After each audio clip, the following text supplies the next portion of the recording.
Is it good? Still have a couple of minutes, so wait.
Hey, I think we can get started. See the same slides as there. Hey, we're at lecture 12, and I'm back from a string of travels. Yesterday, I presented two of the things that we're going to cover today at a workshop at the ICCAD conference in Munich. It was a workshop that has a selected papers from hardware and embedded security. We're going to see a couple of papers, and I actually updated these slides with some of the slides that I used in the workshop yesterday. So you're getting the cutting edge slides that are updated really very recently. That's what we try to do. I mean, with all slides, we try to update every right before the lecture. So, but you covered a lot about memory. Today, we're going to focus more on memory robustness. Actually, you have covered memory robustness partially when you talked about data retention, right? Data retention is actually a robustness issue in the end. And that is important for many reasons. But we're going to take a different aspect of robustness, especially today, maybe next week also, because I have 472 slides. Probably we're not going to cover all of them today. But there will be stories also. Some of these slides you have actually seen before. So I'm going to skip some of them relatively quickly. We're going to especially focus on RowHammer and other issues that are plaguing memory today. Does that sound good? Okay. Okay, let's get started. I don't know if this works. It didn't work. One click will help it make it work. Okay, you're right.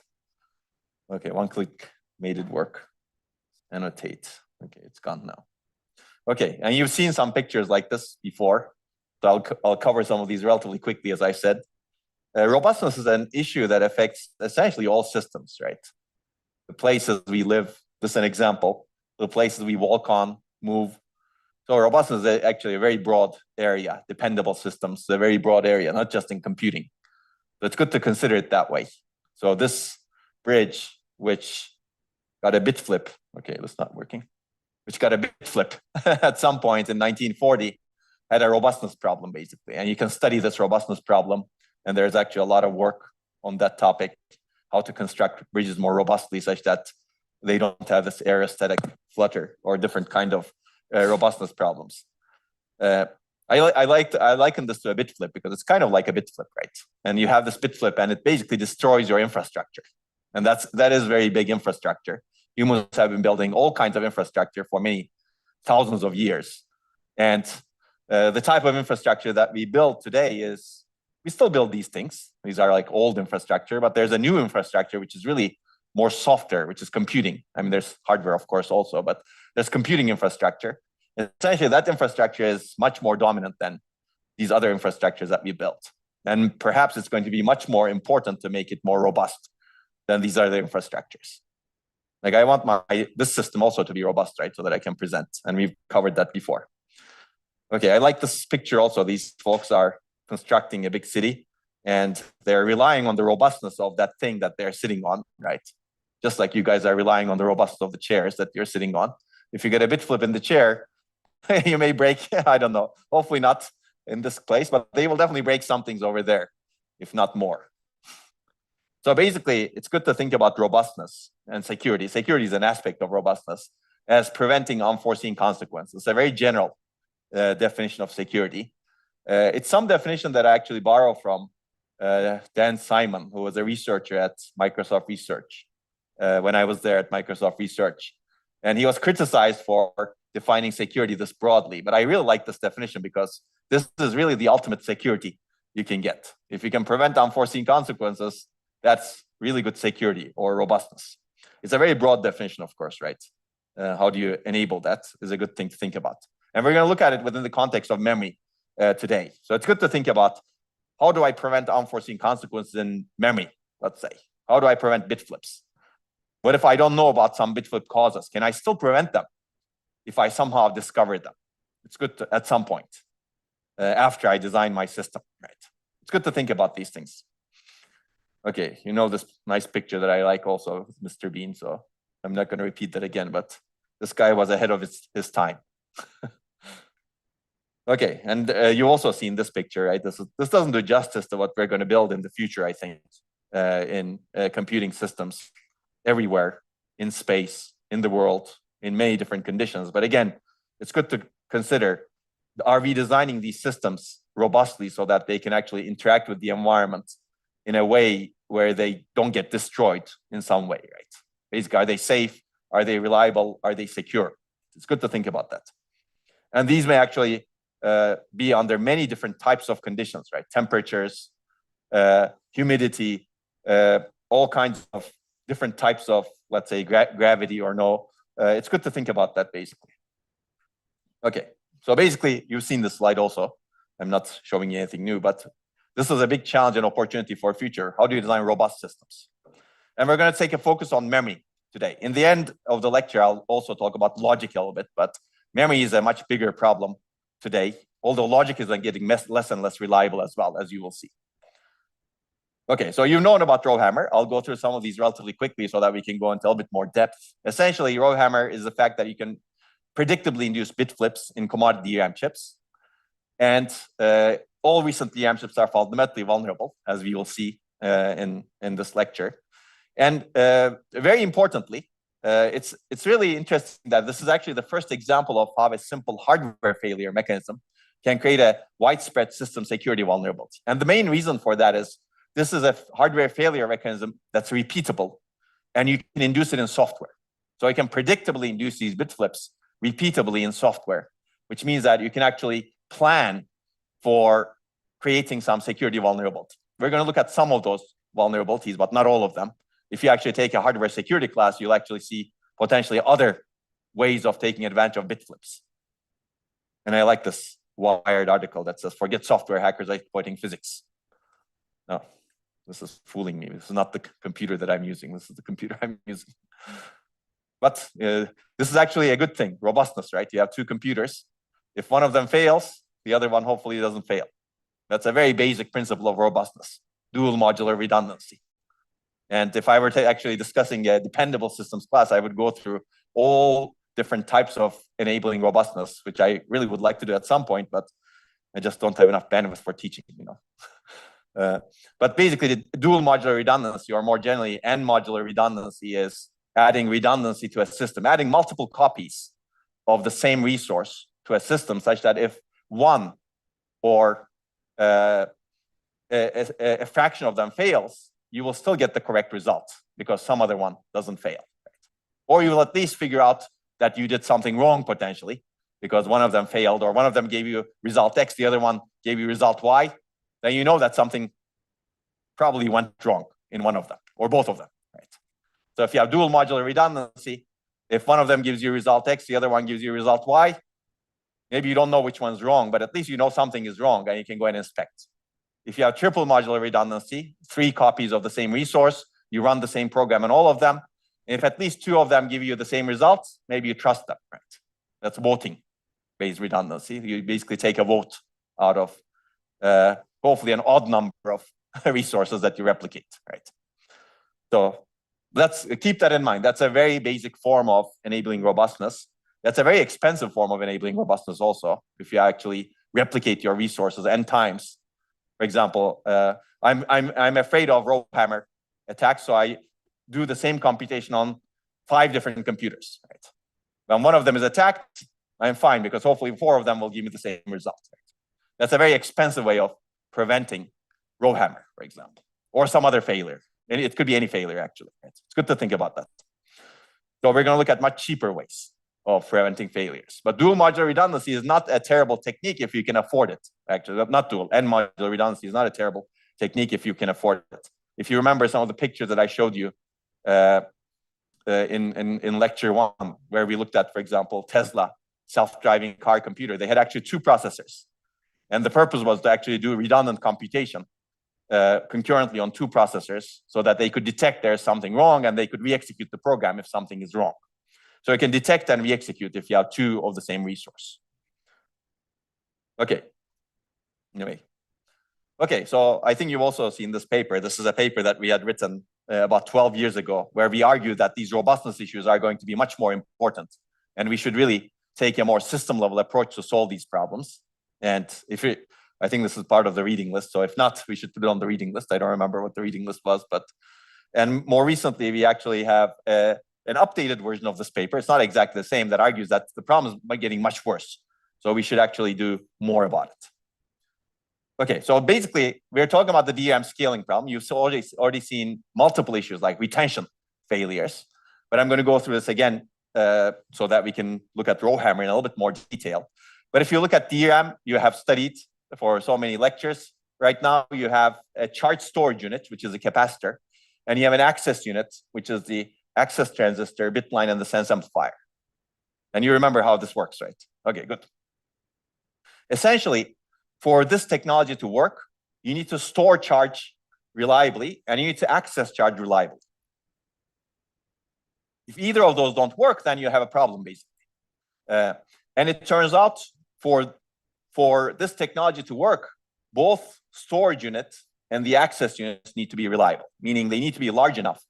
Capacitor needs to be large enough for reliable sensing. An access transistor should be large enough for low leakage and high retention time, and accurate reading also. Of course, sense amplification structures also should be large enough and accurate enough so that you can sense the amount of charge. And the problem is, as the sizes of these circuits become smaller and smaller, these properties become much more difficult to maintain. So when you reduce, for example, the feature size of a DRAM cell below 30 nanometers, it becomes much more challenging to maintain these properties. Cells become smaller, cells become closer to each other. As a result, there's a lot of noise that affects the cells. And you've seen that noise in retention, for example, right? You studied data retention in DRAM, and you've seen the data pattern dependence problems. You've seen the variable retention time problems. These are problems that happen because cells are too small and cells are also too close to each other, and they get affected by each other. Data pattern dependence is actually very fundamental, as we will see also in RowHammer. But basically, as we want to reduce the size of the cell so that we can store more data, it becomes harder and harder to maintain the robustness of the cell. Okay, these are actually cell pictures, which is not nice here, as you can see. But this is actually how the cells are really laid out in DRAM. DRAM manufacturers go to a lot of lengths to lay these things out in a nice way to maximize capacity. And these are actually the capacitors. It's really a 3-dimensional structure that's etched like this. There's another picture that's also nice. As you can see, the capacitor is huge over there. Bit line is like this, etc. Again, this is the picture to show. You can match those that picture over here to this cartoon over here. Anyway, so basically, people do a lot of work at the device fabrication and circuit level to maximize the capacity over here. And even then, there are problems. Essentially, things are too close to each other, so you run into problems. Okay, you all also seen this in an earlier lecture that I gave. Basically, as you pack more cells in memory, memory becomes fundamentally unreliable because of the reasons that I just said. And we studied this with Facebook in the paper that I mentioned earlier. And we found out that essentially denser DRAM cells lead to more server failures. So if a server employs a denser DRAM cell, it's more likely to fail. It's a correlational study, of course, right? And you can see more data in this paper if you're interested.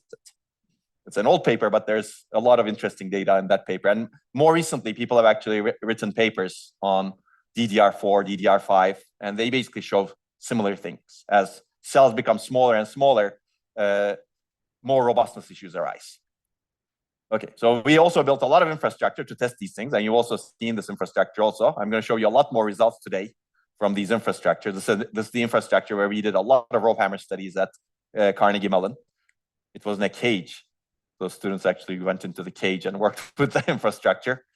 And we open sourced it. So a lot of people are actually using these infrastructures right now, both in industry and academia. This is the older version, DDR3 version, and there's a DDR4 and HBM version that's DRAM Bender. So if you want to do studies like this, you're at a point where you can actually do these relatively easily in our group if you're interested. So these are different types of infrastructure. So you can do voltage measurements, you can do temperature measurements, you can vary the temperature and voltage and timing parameters. So you can basically exercise memory in different ways. And you've seen a lot of results with this in terms of retention and memory latency, if you remember earlier lectures. And this is the HBM infrastructure. And all of these infrastructures take time to build, actually, because they're FPGAs, and FPGAs need to be connected to memory. And different memories require different FPGAs because of the memory controller. Remember, the memory controller design and its complexity. The analog circuitry or the mixed signal circuitry that's needed to interface with different memory chips is completely different, essentially, because the signaling is different. The bandwidth is different. So to make it work, the FPGA needs to be different. We don't design the FPGAs, we buy the FPGAs, but it's also possible to think about how to design FPGAs that may work with different types of memory to scale this sort of infrastructures into the future. So it takes a lot of time to actually build these infrastructures. Okay, anyway, that's an aside, and there are a bunch of these, as you can see. And this is the lab we have at ETH in the ETZ building, where we can actually do a lot of testing. These are some old pictures, and you can see some of the DRAM chips that you may have seen results from. There are a lot of them. And this, yeah. Okay, so you've also already seen that we study data retention. This is just to jog your memory. I'm not going to cover this again, but this is a fascinating topic, as you have seen. I think it's still important. And when we actually first started doing studies, the reason we built this infrastructure was to actually study the data retention properties of DRAM, because we thought this was actually one of the major scaling problems, technology scaling problems. We need to solve this data retention problem. It is a major technology scaling problem, no question about that. But it's a bit easier than maybe RowHammer and other robustness issues. It's still important. It's still important to develop techniques to understand and solve it. But over time, at least based on the data that we have seen, my brain has been trained to think that retention is a little bit less important than maybe RowHammer and other robustness issues. Or at least we have a lot of solutions to this problem right now. Which makes other issues more problematic. Hopefully that's a good summary of what you have seen so far. And you've also seen that data retention time of a DRAM cell is dependent on its location, dependent on the stored value pattern inside the cell, as well as cells around it, because of capacitive coupling that you have between the cells and the bit lines, and the bit lines and the word lines. And it's also dependent on time, which is, it has quantum-like effects, like variable retention time that you have studied in earlier lectures. So this is a fascinating phenomenon. And all of it started with the Rader paper that you have also studied, which was essentially in simulation and basically asked the question, if you knew the retention times of DRAM cells, what would you do to eliminate refresh? And then we asked the question, okay, is it easy to know the retention times of the cells? And it became, that's why we built the infrastructure. And then you've seen a bunch of these papers that I'm not going to talk about. Avatar paper, for example. Recently, it was awarded the Test of Time Award at the DSM conference 10 years after its publication. And then more papers that you may have not covered, but these are actually all works on retention times and how to understand the retention times of different chips. This is, for example, looking at the retention times of LPDDR4 chips that are used heavily in mobile systems, because refresh power is an important elements in mobile systems, like the cell phone in my pocket is doing refresh right now for no reason. Well, not for no reason, for good reason, because it wants to maintain the data inside the memory. But if you think about it, if that problem wasn't there, then you wouldn't be doing it, right? So there's a lot of interesting work in this area that I'm not going to talk about. And my student, my PhD student, Minesh, did his thesis on this topic, and especially the intersection of retention errors and error correction mechanisms inside the DRAM chips. What if you have error correction mechanisms inside the DRAM chip? How does that interact with these retention errors, etc.? He's now an assistant professor at Rutgers University in the US. Okay. Well, there's more, and you've already seen it. So similarly, we also built a lot of infrastructure on NAND flash chips. We're going to see more. You've seen some NAND flash controller mechanism that reduced interference, but we have not looked at the characteristics of NAND flash as much in this course yet. But in later lectures, we're going to look at SSDs. But we had an FPGA-based infrastructure to test NAND flash DRAM and NAND flash chips, and we wanted to really understand what kind of errors are present there. This also, like if you think about NAND flash is one of the most successful memory technologies, right? It was invented in late 1970s, and it became successful really in 2000s and 2010s because of the explosion of data, especially music, right? For example, iPods. How many people remember iPods here? Okay, some people remember. Older people remember iPods. Younger people don't know iPods, maybe, or maybe they're too shy. Maybe I remember. Maybe I don't remember. What is that? But basically, iPods were things that actually stored just music. They were from Apple. But now this thing is a data storage unit because it has huge NAND flash in it, and it's really storing a lot of pictures or videos or whatever, right? So NAND flash has been very successful, but reducing the size of the NAND flash cell is also was also very important to get the capacity improvements. The problem is that, like with any memory, as you reduce the size of the structure, it becomes less robust. This is actually a very fundamental property. It doesn't have to be memory either. You reduce the size of the structure, it becomes less, let's say, robust in general. You reduce the size of this table, and you try to write on it. Good luck, right? It's not going to be very robust in satisfying your requirements, for example. Or sit on it. Okay, then good luck again. Okay, so we characterized a lot of flash memory using that infrastructure that I showed you, this one. And we actually saw that there's a lot of redisturbance effects, meaning whenever you access a row in flash memory, you actually disturb many other rows. You're going to see this later on when we talk about flash memory, but flash memory is very interesting in its operation. When you access one row, there are a bunch of other rows inside the same block. And let's say there's 127 other rows. When you access one row, you apply some voltage to that row. In order to see the value of the cells in that row, you need to apply very high voltage to all of the other rows. Because flash cells are in a string, and you need to make sure that by applying very high voltage, those cells are inhibited from transferring their data, and you read only the row that you're applying lower voltage to. So when you're reading a particular row, you're applying very high voltage to 127 other rows. And that's the reason for read disturbance in flash memory, actually. It's much worse than DRAM, actually, as we will see, because when you actually access a row in DRAM, as you know, you don't activate any other rows. You apply 0 volts. None of the other rows are activated. In flash, it's the opposite. You activate all of the other rows much more. So the read disturbance issues in flash are much more, and that's one of the reasons we studied those, and we wrote a bunch of papers, and I'm not going to bore you with. This is a summary paper that we wrote after some number of years of research, and we were actually very interested in these read disturbance areas in DRAM. Okay, do they happen in DRAM also? And basically, you know that they do happen, and that's the RowHammer phenomenon. Essentially, you activate one row in DRAM. In order to do that, you apply high voltage to the word line. That means opening the row. And then you close the row.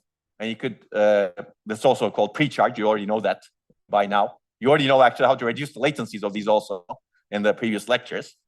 But if you keep doing this repeatedly, activate pre-charge, activate pre-charge, activate pre-charge, it turns out some physically adjacent cells that are vulnerable get corrupt, meaning they lose their charge little by little with every activation and pre-charge pair.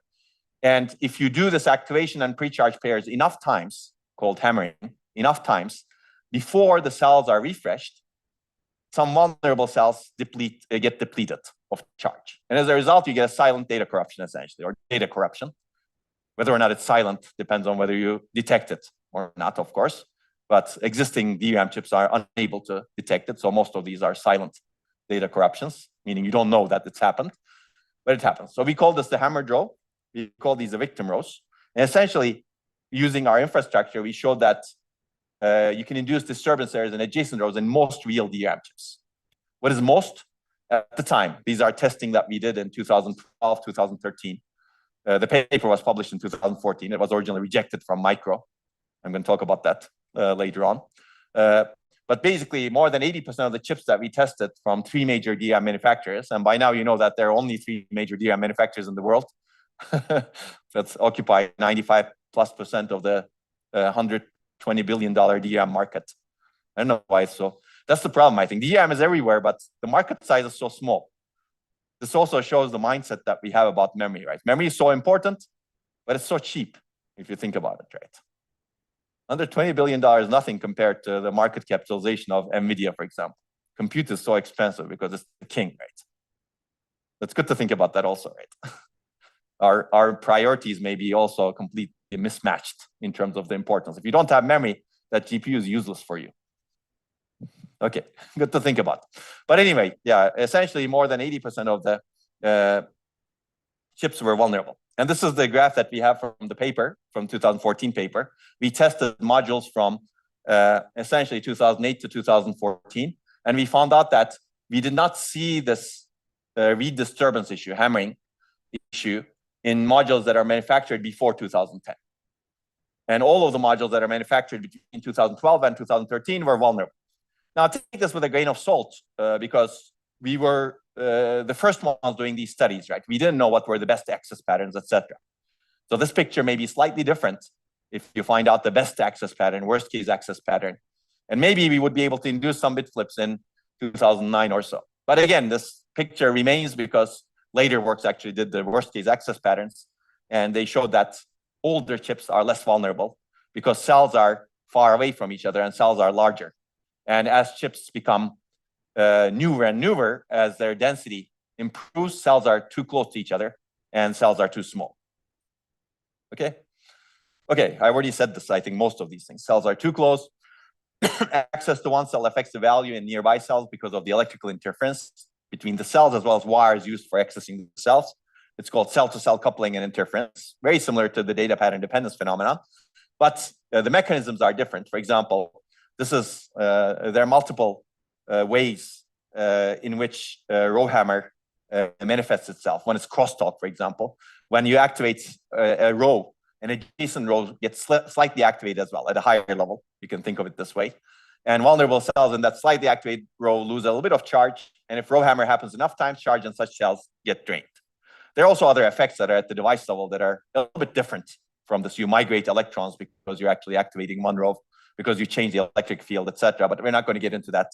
There are papers that are referenced in some of the papers that we write that talk about the device level phenomena, which are also very, very interesting, but they're below the abstraction level of this course. But if you're interested, there's a lot of opportunity also to really understand what's going on at the device level for different types of robustness phenomena that we have.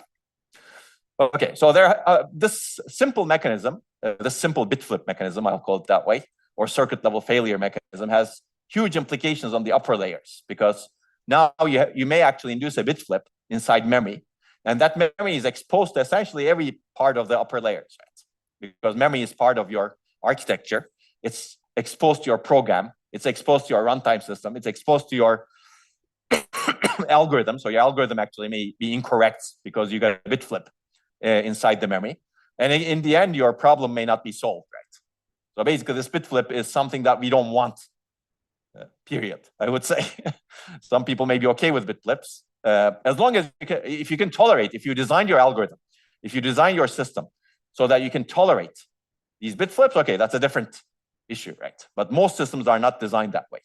The assumptions that we make in our systems are we don't get bit flips, right? Period. When you write programs, for example, how many of you have considered you get a bit flip in one of the variables? Probably no one over here. Think about that, right? Think about how much harder programming would be if you had to consider that, right? So basically, these bit flips can affect anything at the upper layer of the stack. Okay, and we showed in our original paper that you can actually induce these bit flips using a user level program. And this was a user level program that we put on GitHub. And Google Project Zero picked up this program and they made it better, etc. I will talk about that also. And what this program does is on an x86 CPU, these are x86 registers, as you can see, x86 instructions. What it does is it essentially activates, well, maybe I should say that it bypasses the caches first on the CPU by flushing X and Y from the caches, and then avoids row hits to X by basically reading some other row in between. So it basically, what it does is it ping pongs activates between X and Y, right? So it hammers both X and Y essentially. It hammers both rows X and Y. And if the chip is vulnerable, hopefully you'll get bit flips. And in the paper, we also said that if you choose X and Y such that there's only one row in between X and Y, you get many more bit flips. It's called double-sided RowHammer. And we should have analyzed RowHammer with double-sided much more, I think, in the original paper. We looked at single-sided more, but later papers analyzed double-sided much more. So double-sided is actually much worse than single-sided. Single-sided meaning you have only one row, let's say one row hurting the victim row. Right? This is single-sided, as you can see, because X and Y are not sandwiching a single row. Okay, but you can induce bit flips, and that's what we saw in our original paper. Essentially, on real systems, you get these bit flips on real Intel and AMD systems. There's nothing special about Intel and AMD. Those were the systems that we had at our disposal at the time.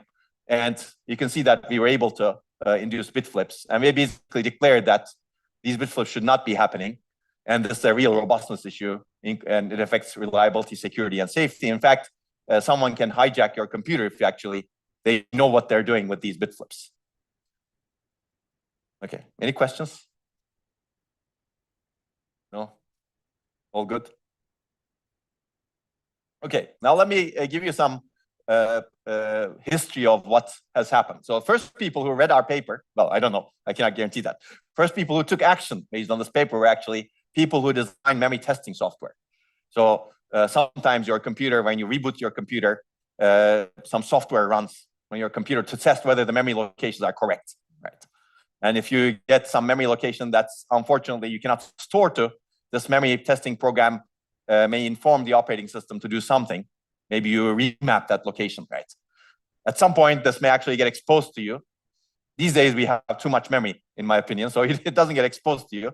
But if you were living in the 1980s, 1990s, and you had a computer like I did, you may actually get memory error failures because of these memory testing programs, because the operating system cannot do much because you don't have enough memory to remap. Right? Today, we're actually living in a luxury. Memories are huge, so if you find an error, you remap the location. But basically, you can run these test programs, and this is a commercial test program, Passmark software. And these people picked up on our paper. They basically had the hammer test, which is not a perfect test, because they didn't know also how to design the best hammering test. It's actually an open problem still. How do you design the best hammering test on a commercial memory device from a CPU? CPU is running instructions to test memory, and what is the best way of inducing these bit flips? So this is the worst. What is the worst case access pattern, basically? And it becomes harder and harder if you have ECC, etc. Of course, that we're not going to talk about right now. But basically, they introduced this hammer test to detect memory modules that are susceptible to disturbance errors, and they basically say this phenomena is characterized in the research paper, blah blah, blah blah. Okay, you can read it on your own. But this is the interesting part. Basically, after they included this test, they basically got a lot of errors from reports from people. And they had to write the errors detected during test 13, albeit exposed only in extreme memory access cases, which is hammering essentially, are most certainly real errors. They had to assure everyone that these are actually real. So your memory is actually bad. But it's exposed only in extreme memory access cases, which is really the hammering pattern, right? Okay, anyway, you can see what they wrote. During typical home usage, don't worry. But maybe someone is attacking your computer at some point. It's fun to think about what people have written. Okay, and then they updated these things saying that, oh, JEDEC actually has an algorithm to fix this, blah, blah. We're going to talk about those. Okay, these are fun reading if you have time to read it. Okay, and when we wrote the paper, the first sentence in the paper is this: memory isolation is a key property of a reliable and secure computing system, and access to one memory address should not have unintended side effects on data stored in other addresses. And in the paper, as I said earlier, we said that someone can use, and we clearly show that user level program can induce these bit flips. And we said that someone can use this to crash your computer, which is not terrible, I guess, but not so nice also. Or someone can use these bit flips to hijack your system, meaning they can do some damage to hijack system or get your data that you don't want to be gotten. And we didn't develop that program, but these good folks from Google Project Zero, they actually read our paper and they replicated the RowHammer bit flips. And they basically said, you can gain kernel privileges using these bit flips. I'm going to go over what they have done because it's actually a nice type of attack that they developed using bit flips.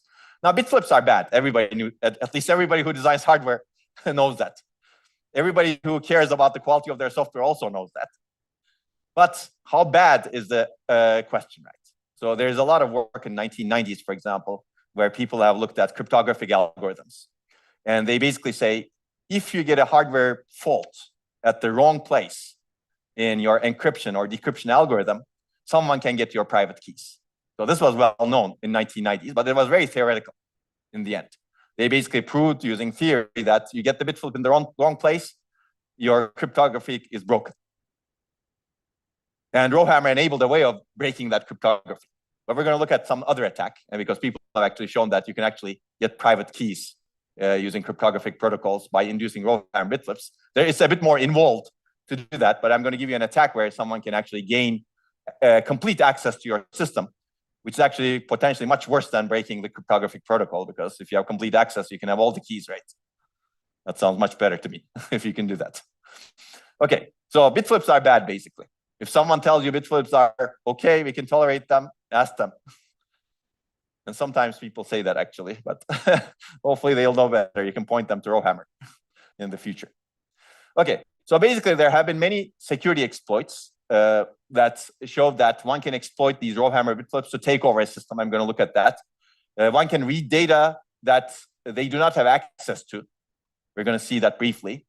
One can break out of virtual machine sandboxes at the end of the lecture, either this today or next week at some point. We're going to look at that also, because this was also known, but not with RowHammer, in a different way. Someone can corrupt important data and render ML inference, for example, machine learning inference useless. These are all papers in security community that look at that. And there was a recent paper on GPUs, for example, that looked at that.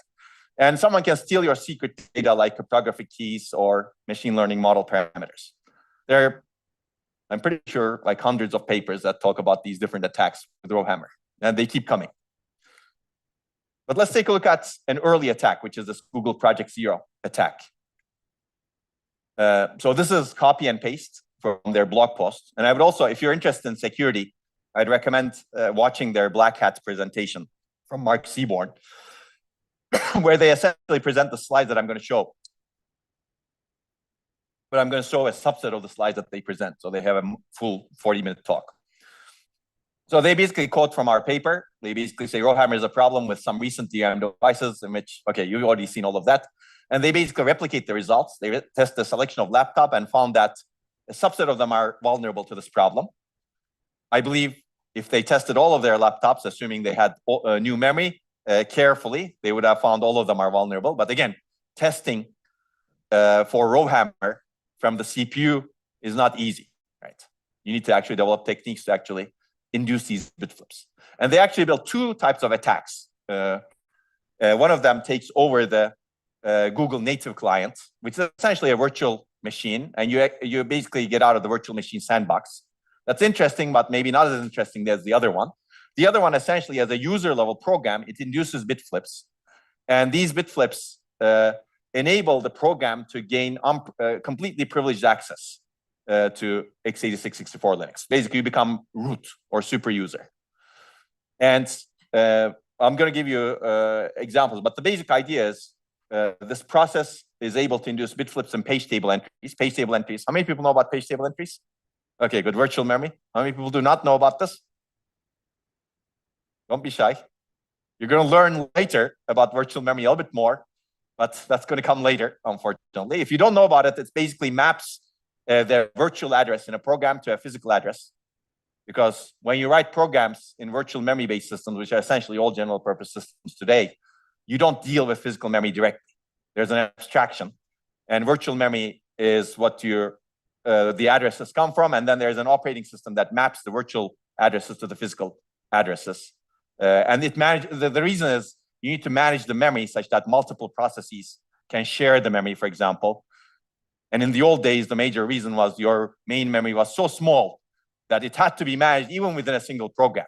Today, there are some programs that need that, but our memories are huge today, actually, especially in data centers. But I mean, there are still programs that need it. So basically, this RowHammer program, user-level program, was able to induce bit flips in the page table entries.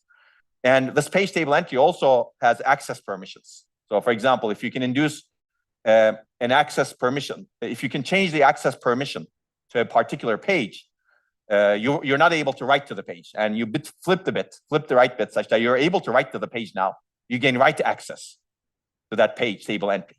And if that page table entry actually points to your own page table, you can gain write access to your own page table. And you can modify your page table such that you can get any type of privileged access to the entire memory space of any process, including the operating system. So that's basically the idea. You can gain full access to all of physical memory. Normally, virtual memory also serves the purpose of access protection. Basically, you can bypass this access protection purpose of virtual memory by flipping the right bits. Does that sound good? That sounds pretty cool, right?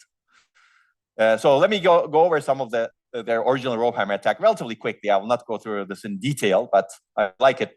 You can watch their YouTube video if you're interested. This is their slides again. So basically, they did this on x86, and essentially, page table entries control access to physical memory. A bit flip in a page table entry's physical page number can give a process access to a different physical page. So let's say you have already some write or read access to a page, and the page table entry has an address. If you actually have a bit flip at the right place, you can change the read access to write access, or you can change the page number. So they actually did it in the page number, and we will see why.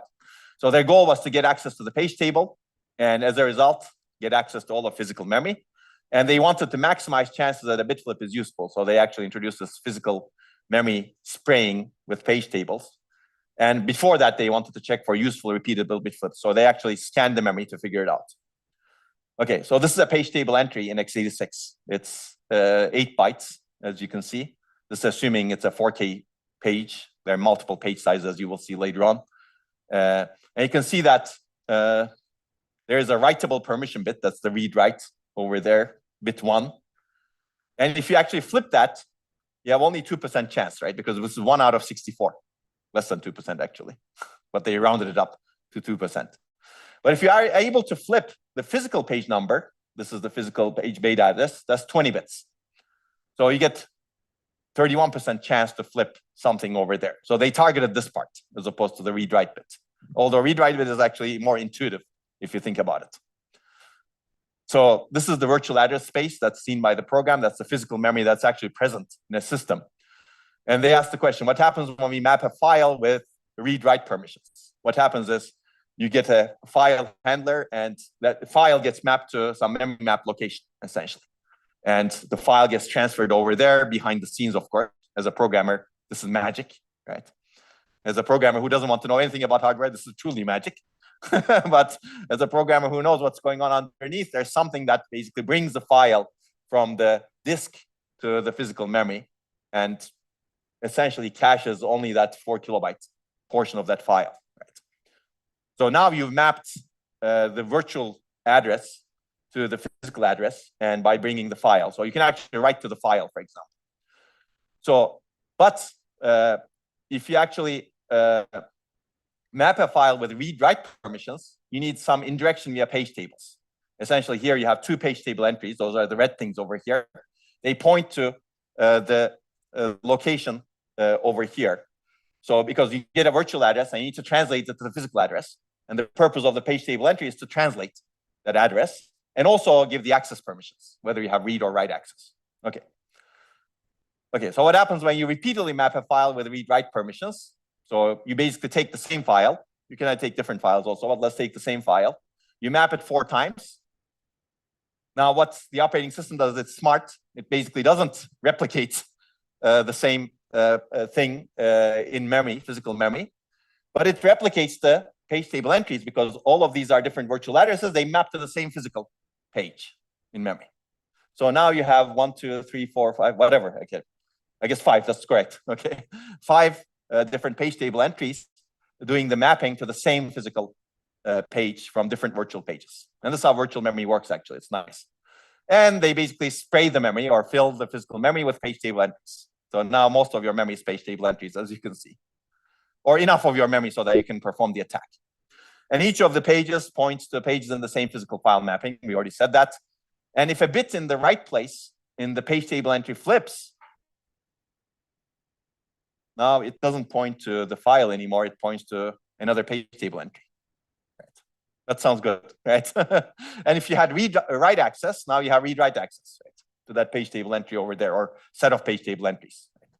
So that's the idea, basically. We're done, actually. That's it.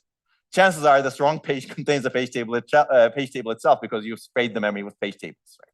Page table entries. An attacker, now you have an attacker that can read or write page tables, who can cause a lot of damage. They can do anything, basically. They can map, they can use that page table entry to map any memory read or write. Okay. This requires you, the attacker, to know the operating system internals, of course, but attackers, these are public. And even if they're not public, you can reverse engineer them. Never underestimate the attackers. I think one of the lessons that we will learn in this lecture and next week's lecture is some people who were designing circuits. Okay, there's this interesting phenomenon, the divide between software and hardware. People who are designing software, they underestimate the hardware because they know nothing about it. But the opposite is also true. People who are designing hardware, even though there are fewer of them who underestimate the software, there are people who don't understand how software can be powerful. And this happened in the case of RowHammer. A lot of the memory companies underestimated how strong an attacker can be. They basically said, oh, this is a bit flip, but nobody will take advantage of it because it's difficult. Well, that's a good challenge for a hacker. And that could be a very good challenge for someone who really wants to actually gain something out of it. Okay, so it's good to think about that, basically. It works both ways. Okay. Okay, so basically, this is the exploit strategy. I think maybe I'll go through this. They allocate a large chunk of memory. They search for locations prone to flipping first.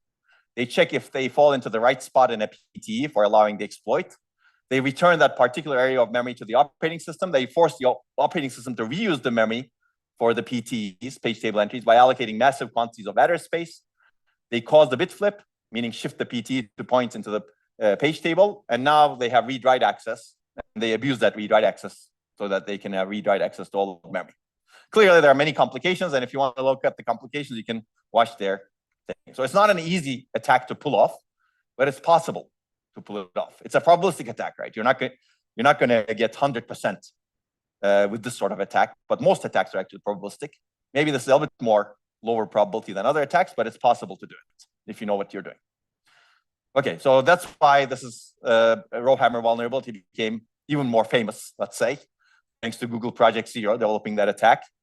And famous hackers, one of the famous hackers on the internet said, RowHammer is like breaking into an apartment by repeatedly slamming a neighbor's door until the vibrations open the door you're after. So I like this actually a lot. If you're stuck in this room, don't worry. If RowHammer principles are in place, keep banging on the wall and maybe the door will magically open. Right? You can try it. It's a bit tougher here. I don't think the sizes of the structures that we're dealing with in this room are as small as the size of the structures that we're dealing with over there, even though they're made of the same materials in the end, right? Well, not maybe material is not the wrong thing, but it's the same basic particles. Okay.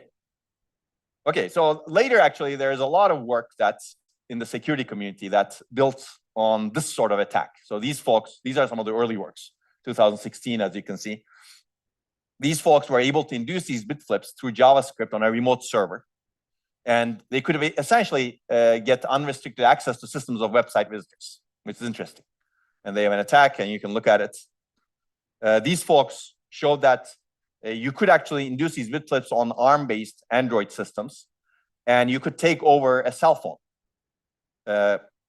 Let's say you have a malicious app, for example, you download it, and this malicious app goes through your memory, and it basically fools the operating system to allocate a page table entry to a location that they knew meaning the app scans your memory and figures out which locations are vulnerable to bit flips, and basically fools the operating system to allocate a page table entry to a location that the app knows is vulnerable to RowHammer, and then hammers that location and gains access, essentially, to the entire physical memory and entire system. So this is deterministic, actually. And the reason it's deterministic is because the Android operating system at the time had deterministic memory allocation patterns. So you could actually know exactly where the memory allocator would allocate things. Of course, you could reduce the probability of the attack by randomizing it, etc. But yeah, they were able to show it. These folks showed that you could actually accelerate these attacks with a GPU, because GPU can actually access memory much faster. These are, again, relatively old works. They're newer works also. These folks show that you could do this through the remote direct memory access interface. In a remote computer, you can induce these bit flips, which is interesting. Again, across the network, in a data center, for example. These folks did the same thing, essentially. They called it NetHammer as opposed to ThrowHammer. You decide which one is a better word. Okay. These folks actually showed something different, meaning they didn't take over the system, but they were able to actually induce they were able to read a location that they didn't have access to. This is essentially breaking confidentiality without breaking integrity. Integrity is essentially you take over a system, right? Confidentiality is something lower in terms of potentially importance. Well, I shouldn't say importance, capability. Basically, you read something that you don't have access to without gaining access to the whole system, right? And they were able to do this by hammering a location. And it turns out, as we have showed in our work, and as we will see later on, hammering a location induces bit flips differently based on the data patterns around you. So if you get bit flips, you know that the data pattern in a location that you don't have access to is X. If you don't get bit flips, you know that it's Y. And they were able to deduce what was stored in the location that they were actually really interested in. So I like this, actually. It's very hard to pull off attack, but you can see how people are creative. They're actually exploiting the data pattern dependence phenomenon of RowHammer. Okay, these folks show that, and together with the next work, and there are multiple works also, but these are the relatively earlier works. These folks show that if you actually induce bit flips using RowHammer in particular parts of a neural network, you can destroy the accuracy of the neural network. So your self-driving car can be essentially terrible. It's already terrible, but it's going to be much more terrible with this. It's already terrible because assuming it's relying on a neural network that cannot adapt to the different conditions, right? That's why I say it's terrible. It could be good, maybe, assuming you can make it more adaptive to the different conditions. Okay. These folks showed that you could actually do this on FPGAs. Google actually developed multiple types of attacks. Later on, they actually developed the half-double attack, which I'm going to talk about later, not right now. It's hard to understand right now, but after some time, you will see it's easy to understand. These folks show that you could actually induce these attacks even if you have ECC, error correcting codes, in the system, because some people actually claim that ECC solves the problem. Our papers actually show that ECC cannot solve the problem, but there was no attack. So there's work that goes on in the architecture community or the lower level that fundamentally shows that ECC is not going to work. Okay, so that's the work that we did. But security people sometimes don't care about what is fundamental. What they do is, and actually that's true, it's good to do that both levels of work, no question about that. What they care about is, can I actually induce this bit flip practically when I have a machine that is protected with ECC? Okay, that requires a full attack, and that's not easy to do, but it's possible to do, as you can see. Okay, and this is another work that we have looked at, which actually looks at much better ways of doing RowHammer that I'm not going to talk about right now. But this is a guy hammering his machine because he's crazy about RowHammer happening. I like this picture also. I don't know where this is from. I copied it at some point and looks good, no? That's how we should use all of our future computers. It's like Trump hammering his machine. I wish he would hammer only machines. Okay, so we wrote a lot of papers on this topic, and we're going to cover some of these. This is a retrospective that we were invited to write. It's an old retrospective, but it's a very good way of starting RowHammer research, I would say. You can see that it's 2019. A lot happened after 2019, as we will see today and next week. And this is a more recent paper that we've written. This is 2023. Even after 2023, a lot happened. And this is January 2023. And this short retrospective also in 2023. It's in June. So even after that, a lot happened. We will see. So there are also fun things that have happened. This is a paper from Google. You can see only Google authors, no academics. And they basically say Samsung's solution is terrible. We broke it. And this is public, basically, as you can see, right? They don't talk to each other. They just, okay, let's write a paper about Samsung's terrible solution.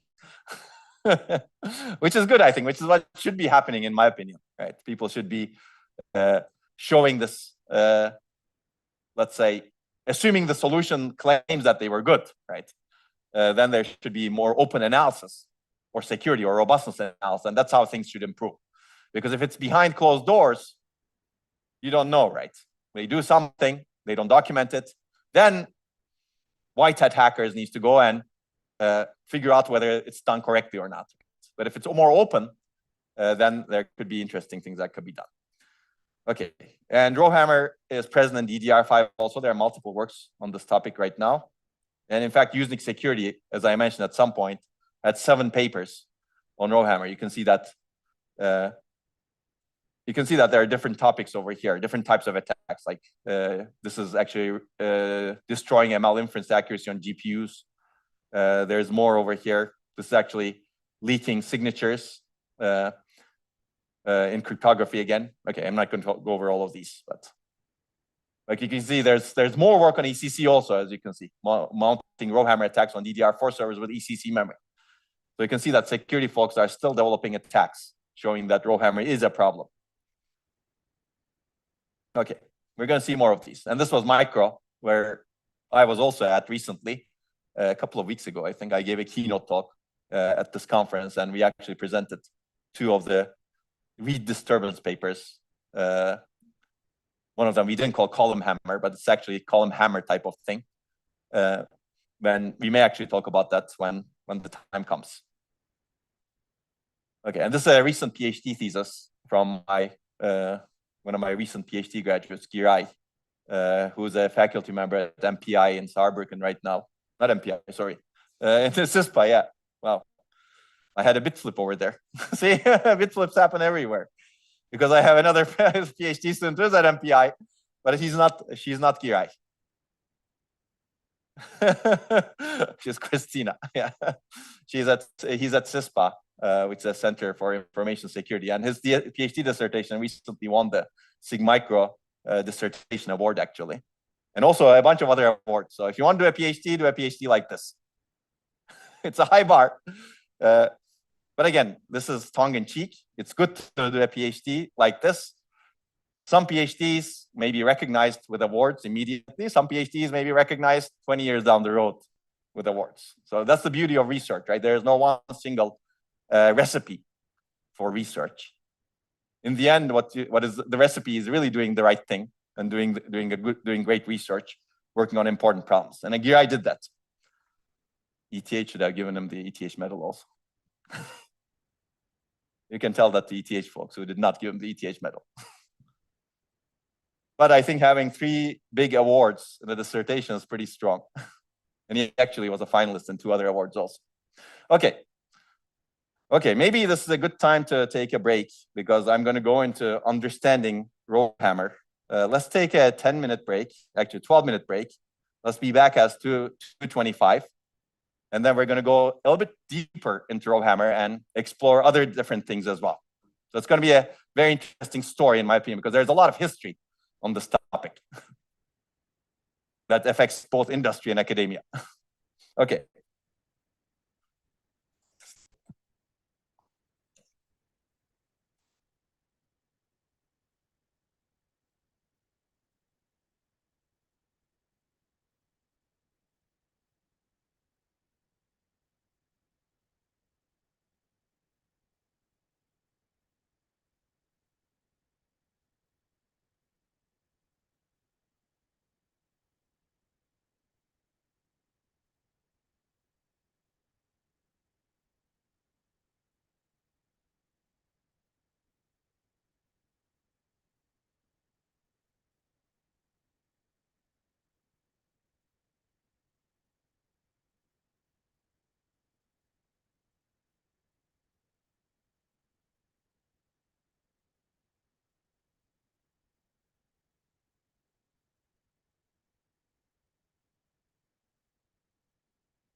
Okay.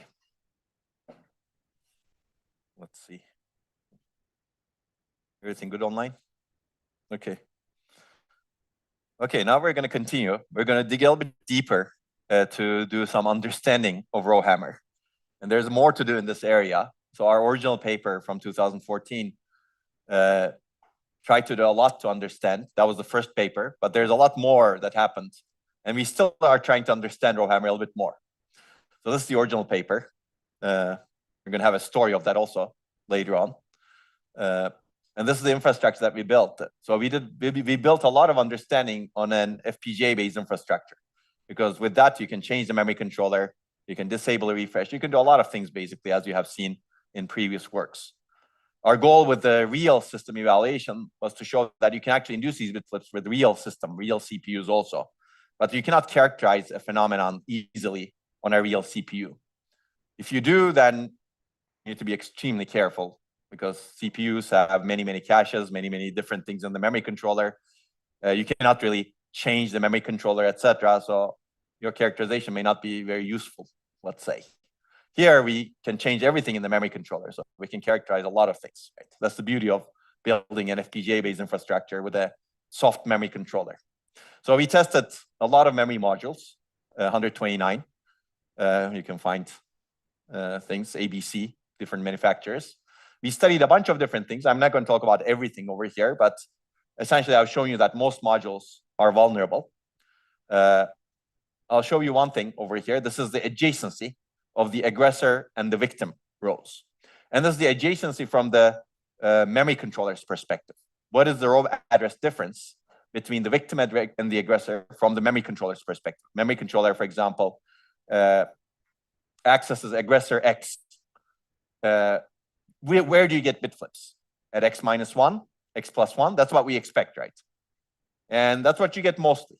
But then there are some other curious things that are non-adjacent. And this is because, well, there are two hypotheses that we have, but the major hypothesis is memory controller doesn't have visibility internally. Internally, what happens is the DRAM chip remaps some rows to some other rows.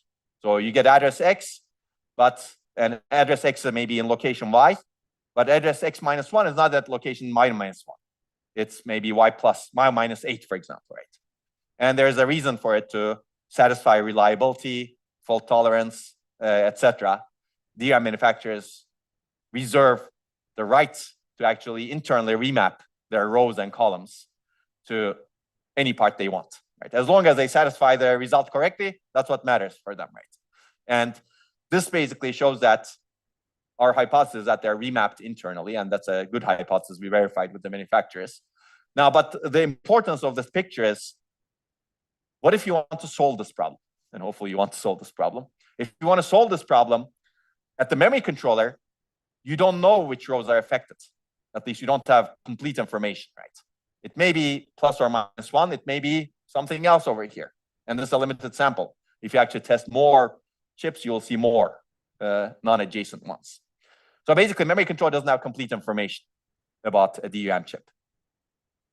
So this will limit the solutions that we can have on the memory controller. If you solve the problem in the DRAM chip, hopefully you have the information, because you already got the command to a physical location and you know what's next to each other. Right? But the memory controller doesn't have visibility or controllability. Okay, so the second, one of the other things that we studied was the access interval. If you want to solve this problem, you can slow down the accesses. Meaning, how often do you activate and pre-charge the aggressor, right? So this is also called the TRC parameter, if you remember earlier lectures, row cycling parameter. And for the chips, 55 nanoseconds was the standard. And anything below that, I think maybe 52.5, I don't remember, but whatever. It doesn't matter, somewhere around there. Anything below that was not allowed. Now, if you activate at the maximum possible rate,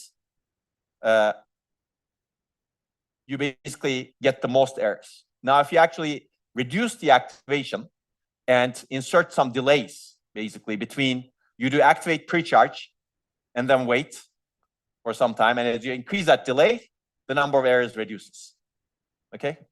Because you can do fewer activations that way. And this access interval actually is one way of reducing the error rate. The problem is you need to increase the access interval to a very large number so that you get 0 errors. And this should not be a good solution if it's employed all the time, because this will increase your memory access latency clearly. But if you do this selectively, maybe there is something there. And we're going to see that selective solution in RowHammer in 2021. We're not there yet. Okay, so refresh interval. This is actually an easier parameter to change in existing memory controllers, because existing memory controllers can be programmable to change the refresh interval, at least globally across the entire memory, to some extent, of course. At the time we tested the chips, we had 64 milliseconds, and we are looking at the worst chip from each manufacturer over here. And if you actually refresh less frequently, you get more errors as expected, because now you're able to induce more activations within a refresh interval, and more rows become vulnerable, or the same rows become more vulnerable also.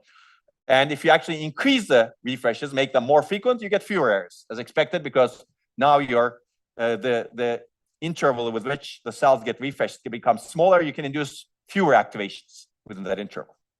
And if you want to get rid of every single bit flip that we saw, you need to increase your refresh interval by 7x. Well, increase your refresh. You need to decrease your refresh interval by 7x. You need to have 7x more frequent refreshes. Now you already know that that's a bad thing, right? Because we covered retention. We actually want to get rid of refreshes. We don't want to add more refreshes. So clearly this could be a solution, but it's a bad solution. And that's what we argued in our paper, basically. But this could be the solution. You can have a lever on in existing chips, right? So more frequent refreshes have fewer errors. Okay, data pattern, as you have seen in retention, data pattern also plays a role in RowHammer. So these are the solid data patterns. These are the row stripe data patterns. We examined a bunch of these. And we found out that with row stripe data pattern, you get an order of magnitude more errors. This is because there's more charge coupling that happens when the capacitor next to you is discharged and you are charged, and vice versa. Whereas here, we're assuming that 0 means all of them are equally charged, for example, or equally discharged, either way. So basically, errors are affected by data stored in other cells. So if you want to launch the best attack, you'd better take this into account. And this is what the Ramblead folks took into account to actually figure out whether you can read data from somewhere you don't have access to. By manipulating the data pattern, you can actually read data, okay, that you don't have access to. Okay, there are a bunch of other observations that we have in the paper. Victim cells, RowHammer vulnerable cells are not the same as retention vulnerable cells, because these are different error mechanisms actually. One is based on electron migration when you activate things or crosstalk. The other is really based on charge leakage. Even if you don't activate something, you're leaking charge anyway through the RC path. Errors are repeatable, and this makes it a security problem actually. You get as many as 4 errors per cache line, and we basically said that simple ECC cannot prevent all errors. Even strong ECC cannot prevent all errors. And this problem will become worse, as we will see. And as I discussed earlier, we introduced double-sided hammering also, even though we didn't do a lot of our analyses with double-sided. And this is the paper. How many people have read the paper so far? Okay, you can read the paper now. Okay, if you haven't read it. And later, we actually repeated some of these studies. I'm going to give you a history of this, but RowHammer is actually getting much worse. This is 6 years after the original RowHammer paper. This is the paper, one of the papers that I presented yesterday. We actually did more studies showing that it's hard to guarantee RowHammer free chips. This is a study that we did with Microsoft. I'm not going to talk about this as much, but one of the issues is, how do you test a DRAM chip to say that it's RowHammer free? Basically, it's an open problem still. It's very difficult to declare a DRAM chip RowHammer free. If you know a way of doing that, that'd be good. But then this paper tackles that problem. But I would suggest, if you want to solve that problem, I would suggest reading this paper first. And then we actually looked at different dimensions of RowHammer. I'm going to talk about that later on, after we talk about solutions a little bit. We looked at the effect of word line voltage. This was one of Girai's works. We looked at the effect of RowHammer on HBM. So HBM is equally vulnerable, essentially. And there are some other aspects of HBM that we're not going to talk about, but you can read the paper again. And this is the updated version, actually. And we looked at spatial variation of RowHammer. How do different cells in different locations experience RowHammer? We're going to talk about that a little bit, but it turns out that different cells have different vulnerabilities. So there's a huge variation. Just like you have in retention time, different cells have different retention time times. Different cells have different read disturbance vulnerabilities. And this was Girai's thesis that I mentioned. So there's a lot of data. This is one of the most recent thesis on RowHammer, and there's a lot of data in Girai's thesis on from real DRAM chips as well as solutions. Okay, solutions. Any questions so far? I'm going to jump to solutions, and then we're going to look at more characterization, and then maybe more solutions. So we're going to do that a little bit. But solutions are important. And when we wrote the paper, we actually covered 7 different solutions. But there needs to be 2 types of solutions because this vulnerability is discovered in the field, right? There are clearly a lot of chips that are out there that are vulnerable. So you need to have a way of immediately protecting these vulnerable DRAM chips if possible. Because we don't have intelligent memory controllers, programmable memory controllers, soft memory controllers on CPUs, we have very limited possibilities. You're limited to what you can do, what you can configure in the memory controller. Right? Memory controllers are not designed to tolerate something that's discovered in the field, basically. They're designed basically to access memory and maybe correct errors using ECC, but that's it. If you discover some new problem, it's very hard to upgrade them. It's not like software. And it's very essentially hardware. There's not even code running on memory controllers. People have actually proposed running code like microcode, firmware on the memory controller so that we can update the memory controllers, but that doesn't exist yet at all. What exists is you can change the timing parameters a little bit. You can change the refresh interval a little bit, and maybe some policies here and there. That's it. Right? Small policies though, not huge policies.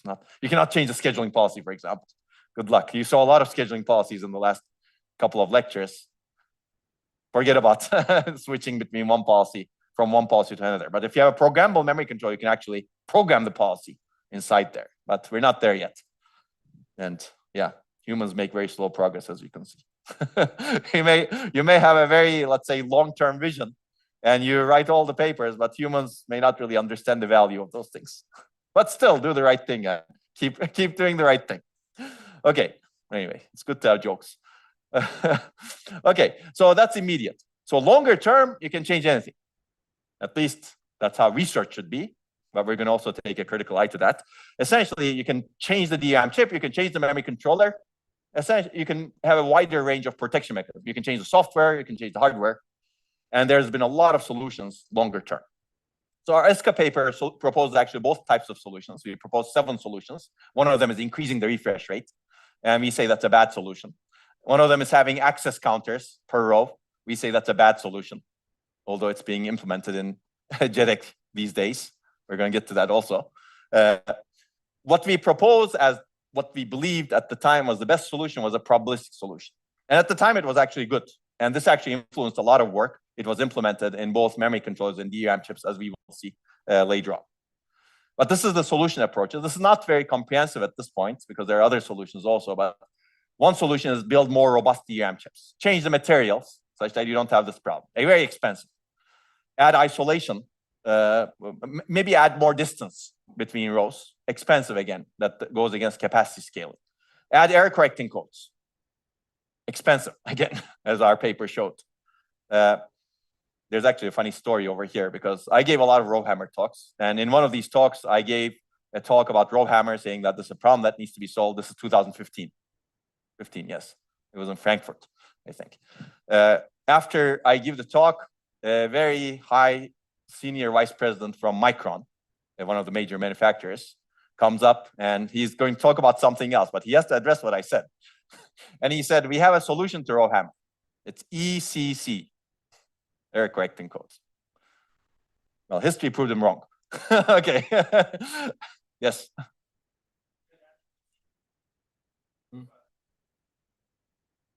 It's in terms of area, essentially, yes. Because if you have 4-bit flips in a code word, you need to have strong ECC to correct 4 errors, right?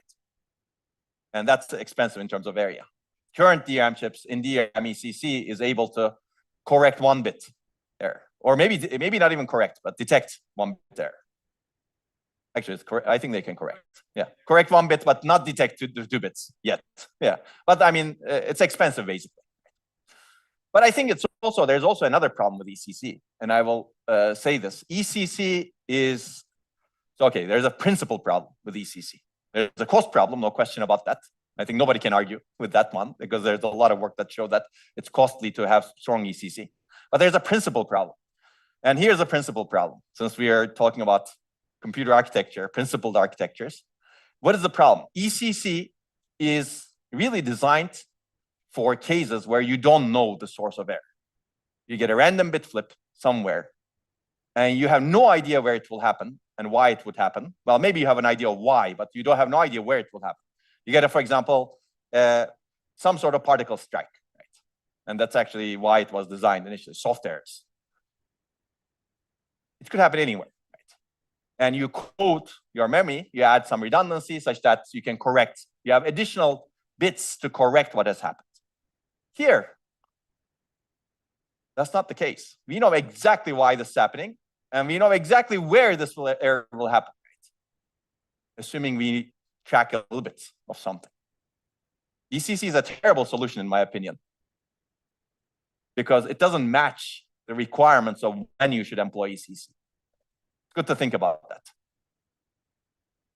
Right? Here, you know exactly why it's happening, because if you're hammering a row, you know that you're going to get a bit flip at some point, assuming things are vulnerable. Right?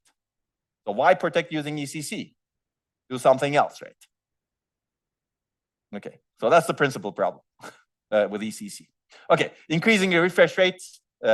You've already seen that. It's a bad idea, but it's going to become a much worse idea in the future. Physical isolation, it's interesting. Basically, people have proposed if you have some aggressor row separated from the victim rows. Okay, how do you know what's aggressor, what's victim? Well, separate everything from each other. So waste a lot of memory. That's one solution. And it turns out it's not reliable enough, because there's some hammering distance, blast radius. How far do you separate? Right. That's going to become a question. So basically, it becomes a messy thing to deal with. So two solutions that are really, really interesting are these. There's also another solution, remapping rows. Essentially, remap a row that's being hammered. So if you detect whether a row is being hammered, remap it somewhere else. This is actually not a great solution, because it caused a lot of data movement. But I'm not going to talk about that right now. Maybe in the future we'll talk about that. Two solutions that I think are actually very promising are reactive refresh, meaning figure out which rows are rapidly activated or hammered and refresh adjacent rows. So that's selective reactive refresh. Proactive throttling, figure out which rows are going to be hammered, and before you get bit flips in victim rows, stop accesses to the aggressor row. Basically throttle, stop access to the aggressor row. Here you don't stop access to the aggressor row, but you refresh the victim rows. Here you stop access to the aggressor row until the threat is gone, meaning until you will not get bit flips. So these are actually both principled solutions, as well as solutions that can work in practice. And this has actually been employed a lot in real systems. Okay, but there's no perfect solution yet, even in 2026, let's say, because 2025 is gone. 2026 is coming. Essentially, all solutions have different places in the cost, power, performance, and complexity space. Right? There's also security, meaning if you can actually add some bit flips, you can trade off, of course, cost, but we don't want to get bit flips, basically. That's the assumption. We want to eliminate all the bit flips. So we're going to see some more of these solutions. But let me tell you about what the solution was that's employed in industry. And that was increasing refresh rate, as we suggested, because that's the only thing that you could do. And essentially, all of industry increased the refresh rates across the board, all of the DRAM, basically. For example, if you have an Apple phone, they mitigated the RowHammer issue by increasing the refresh rates. And Apple is nice because they cite our paper, as you can see. Not all companies are nice. Apple is not nice because they don't support research enough, but at least they give credit to the research. Okay, many other folks actually really released similar patches. They didn't say how much they increased the refresh rates, as you can see.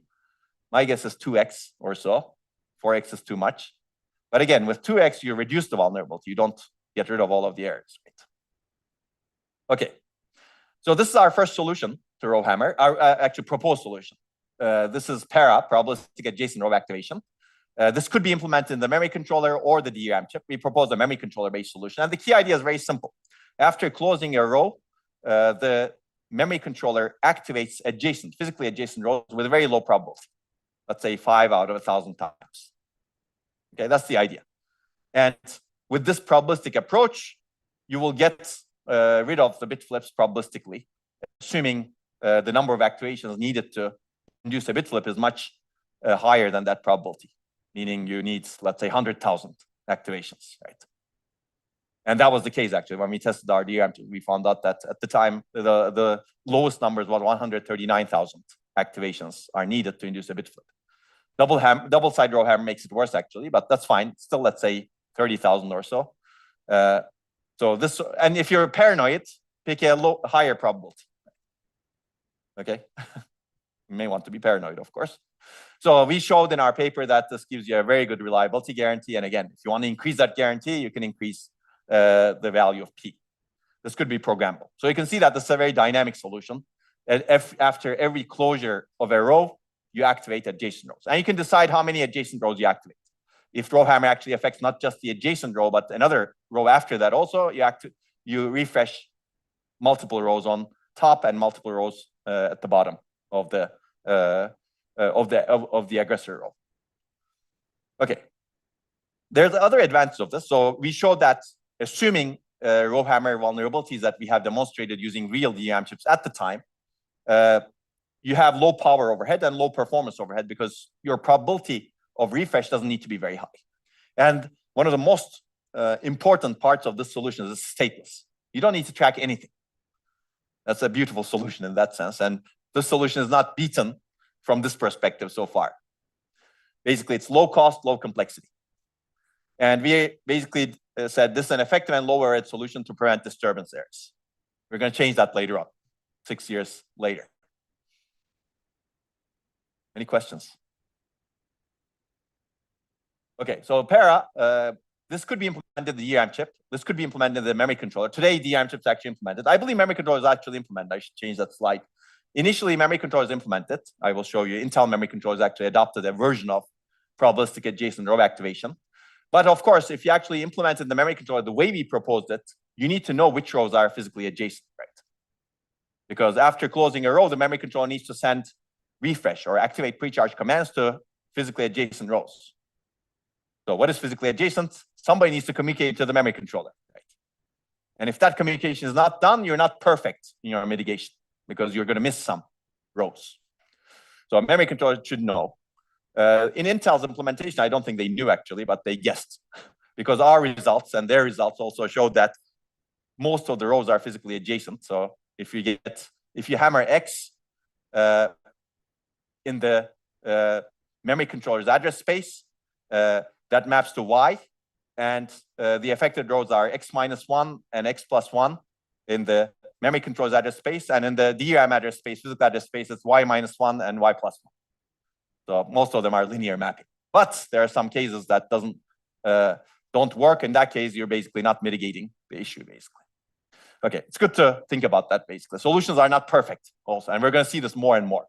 But you could also do this in the DRAM chip, and you know by now very well that there's a lot of slack in DRAM chips, timing and refresh parameters.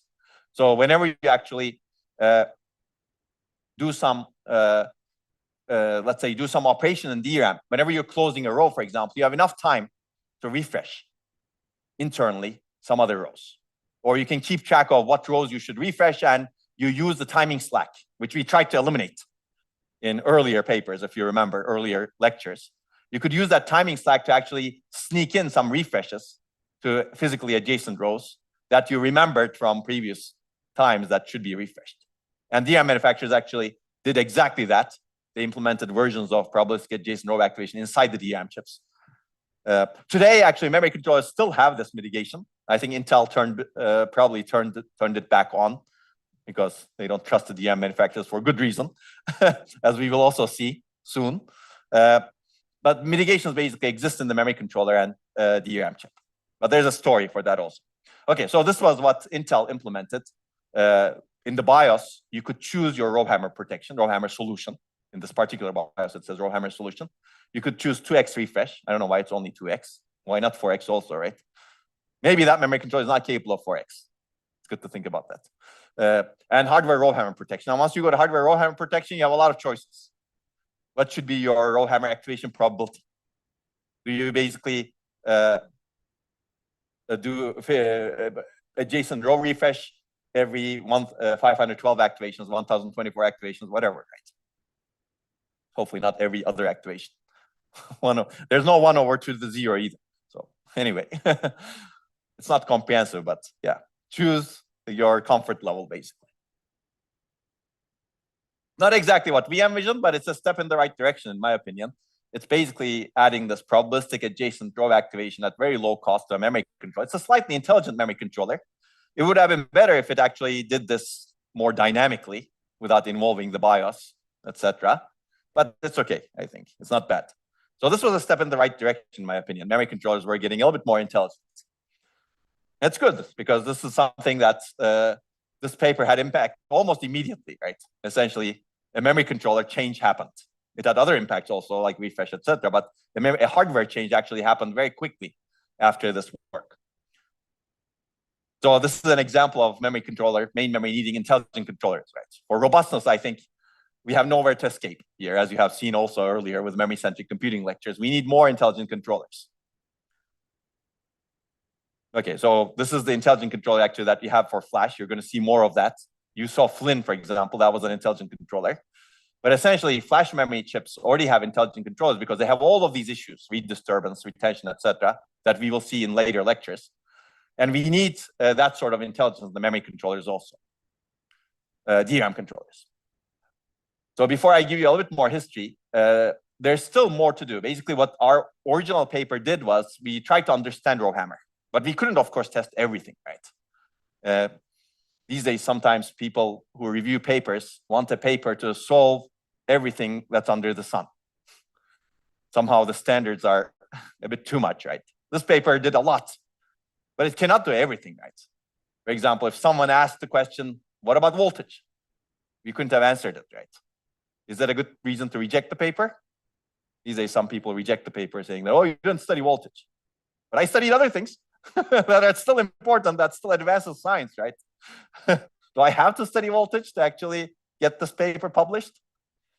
So we're at the whim of some unreasonable people these days, unfortunately, and they're getting more and more unreasonable with this AI BS. Okay, anyway, after that thing, you'll see more on why I'm saying this. But basically, there's a lot more to study today, and not all of these are studied very well. For example, aging is still very difficult to study, actually. How do you figure out how much aging affects RowHammer? Very difficult to study. We actually spent a lot of effort and with inconclusive results so far. I'm going to show you one conclusive result, but there's more to do in this area. How does memory control and system design decisions affect RowHammer? How does memory access patterns affect RowHammer? And who knows, you can add more stuff over here. So there's a lot of room for innovation. And our paper also tried to solve RowHammer and proposed 7 solutions. A lot of them we believed were not good, although it inspired a lot of research. Some of the solutions that we believed were not good actually became better over time because RowHammer became a much bigger problem. So I believe actually more flexible and efficient solutions are necessary if you want really much more reconfigurable, programmable solutions. I think we really want to program the memory controller in the end. You need to run programs in the memory controller because that's such an important part of the system. You cannot really ignore it. You cannot maybe hardwire it, essentially. And I think co-architecting system and memory is important, and this will become more and more clear later on. Because once you actually solve the bit flips, normally the trade-off is you add a little bit additional hardware. It could be costly, but this additional hardware also degrades performance because you're adding more refreshes, for example. You're stopping accesses. You're doing something, basically, that's slowing down the system. And if you actually slow down the system too much, maybe you cause denial of service to some programs, actually. If your RowHammer solution is not good, it may become a memory performance attack that you have seen. And we've actually shown that in recent work. Okay, so we're going to talk more about that. But let me give you a little bit of history. Any questions, by the way? Okay, you guys are silent today. Feel free to ask. Okay, so what did the industry do? I showed you that Intel actually included the probabilistic adjacent, a variant of probabilistic adjacent row activation, which is great, I think. And I think they should have continued with it. They should have actually improved that solution and made it much better. So they could have actually solved this problem in a much better way, maybe, with some help from the DRAM manufacturers. But what happened was really, really interesting, actually. Industry, meaning DRAM manufacturers, basically at some point claimed that RowHammer is solved. We solved RowHammer. We have mitigations inside our DDR4 chips, later DDR4 chips. And they basically said, that's it. Trust us. And especially Samsung and Micron were quite aggressive about this. SK Hynix were a bit smarter, meaning they didn't claim as strongly much. But Samsung and Micron actually wrote saying that we actually have RowHammer free DRAM. And the solution was something that's nebulous. In the DDR4 standard, target row refresh was added. And nobody really understands what that is exactly, except memory controller or DRAM internally issues some refreshes to target rows. A target row refresh. That's it. Implementation can be anything internally. So you don't know what's going on, basically. So basically, this claim had no basis. There was no proof, no demonstration. It's like security by obscurity. It's actually much worse than that. It's like security by assertion. I'm asserting that I solved the problem, so therefore I must be correct. So you're all secure. That sounds good, right? That solves all world security problems. I'm asserting that I'm not spying on you. So I'm not spying on you. Done. You're all secure. Okay. The interesting thing is many people believed it. A lot of industry folks said, okay, Intel actually turned off their memory controller solution because they believe these people so much. I don't know what was going on. Very interesting. Academics, who are supposed to be open-minded, believe them also. So there was a widespread belief that RowHammer was solved in 2018 and 19. And RowHammer works. I wasn't writing RowHammer papers actually at that time, but I heard from many people that their works were getting rejected because academics were saying, I'm going to actually show you a real version of this later on, maybe next week. Reviewers were saying, industry said RowHammer is solved, so why are you working on this problem? That sounds like a very scientific review, right?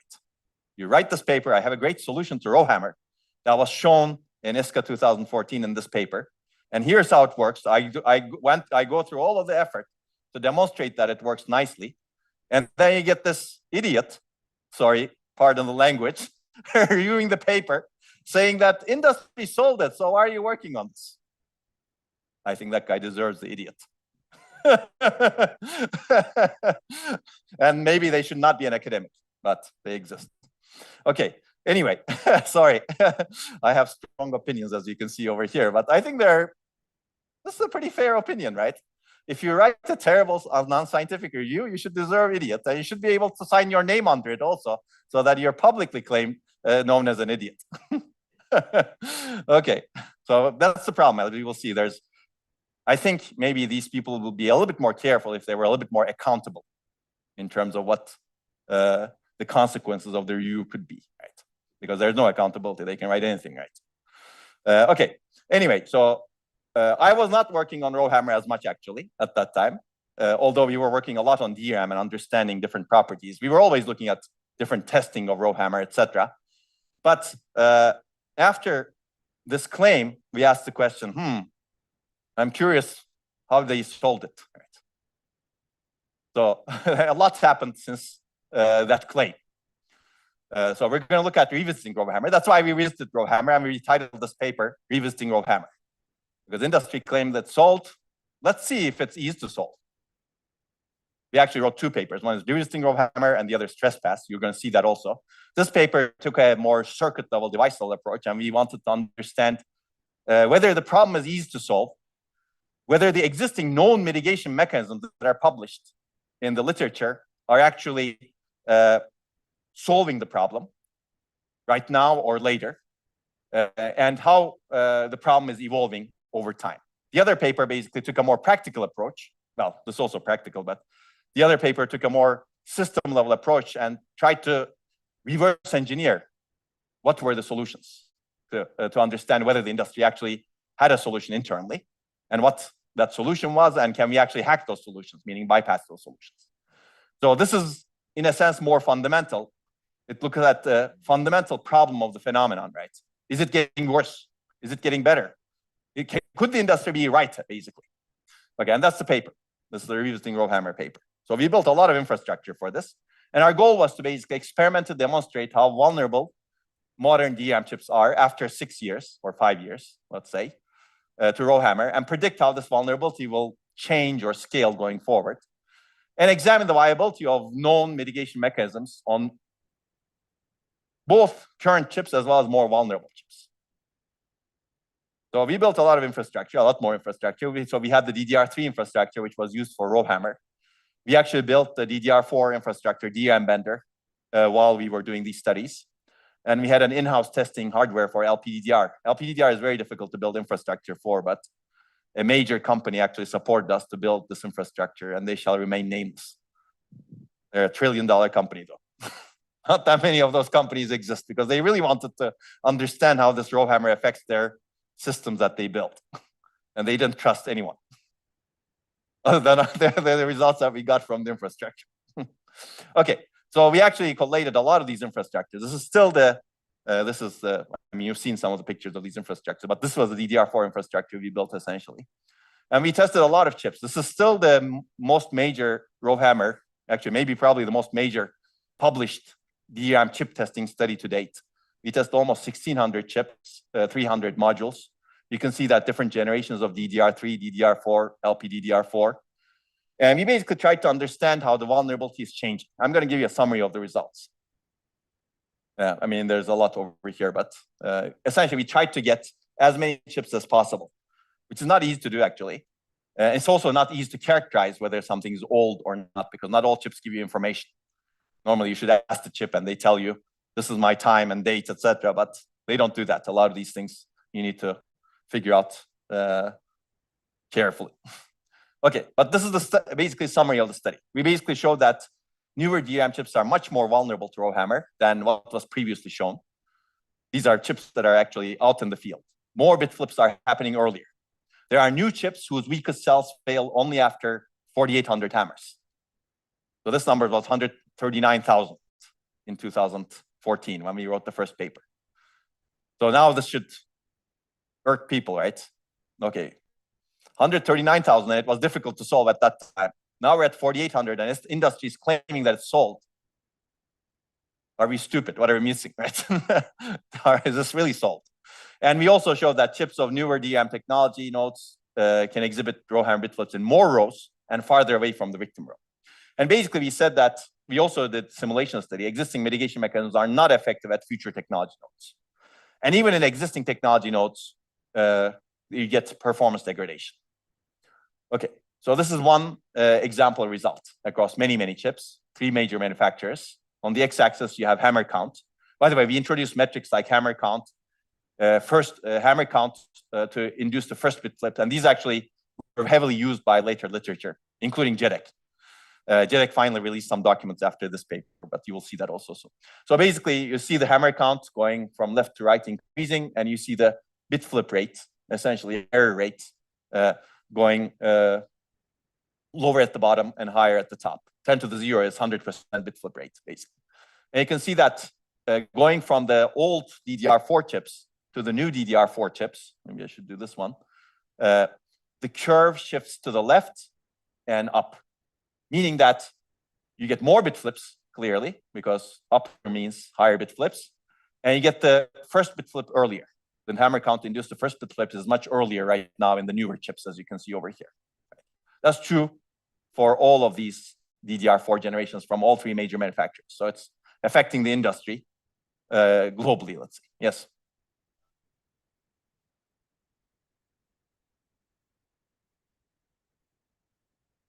Okay.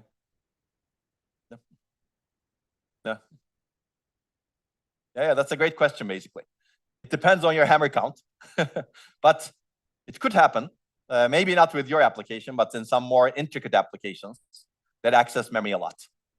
So this was actually shown by a paper in 2021 by Microsoft. We'll get to that very briefly.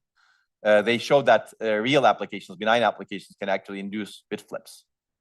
Now, if the hammer count is, let's say, 100, 500, there are actually a lot of applications that can access a row 500 times within a refresh interval, because you get bank conflicts, and naturally, because of bank conflicts, you activate a row 500 times.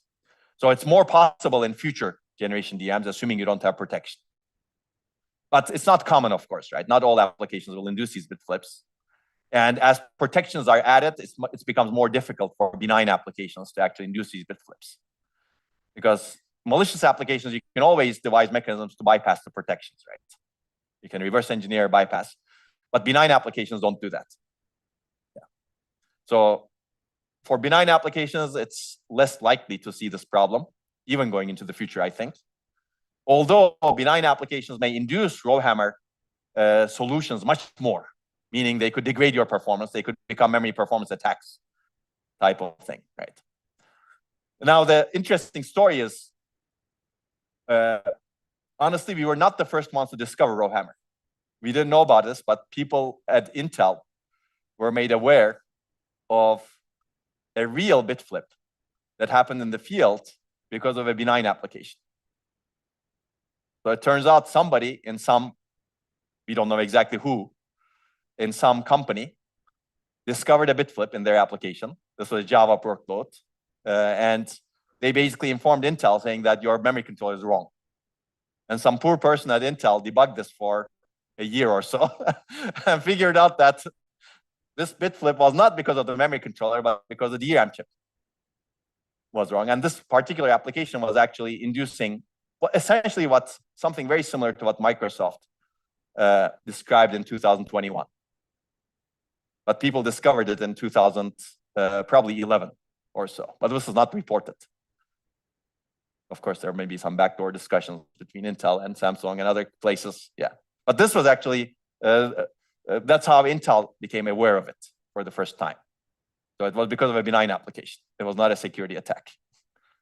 And this benign application, just to give you an idea, it was actually accessing memory a lot. It had a lot of uncacheable accesses. So it would go to memory a lot. And it would also induce coherence traffic across memory. There were a lot of invalidations, etc., that led to a lot of row buffer misses. Hopefully that gives you an idea. But that's a great question.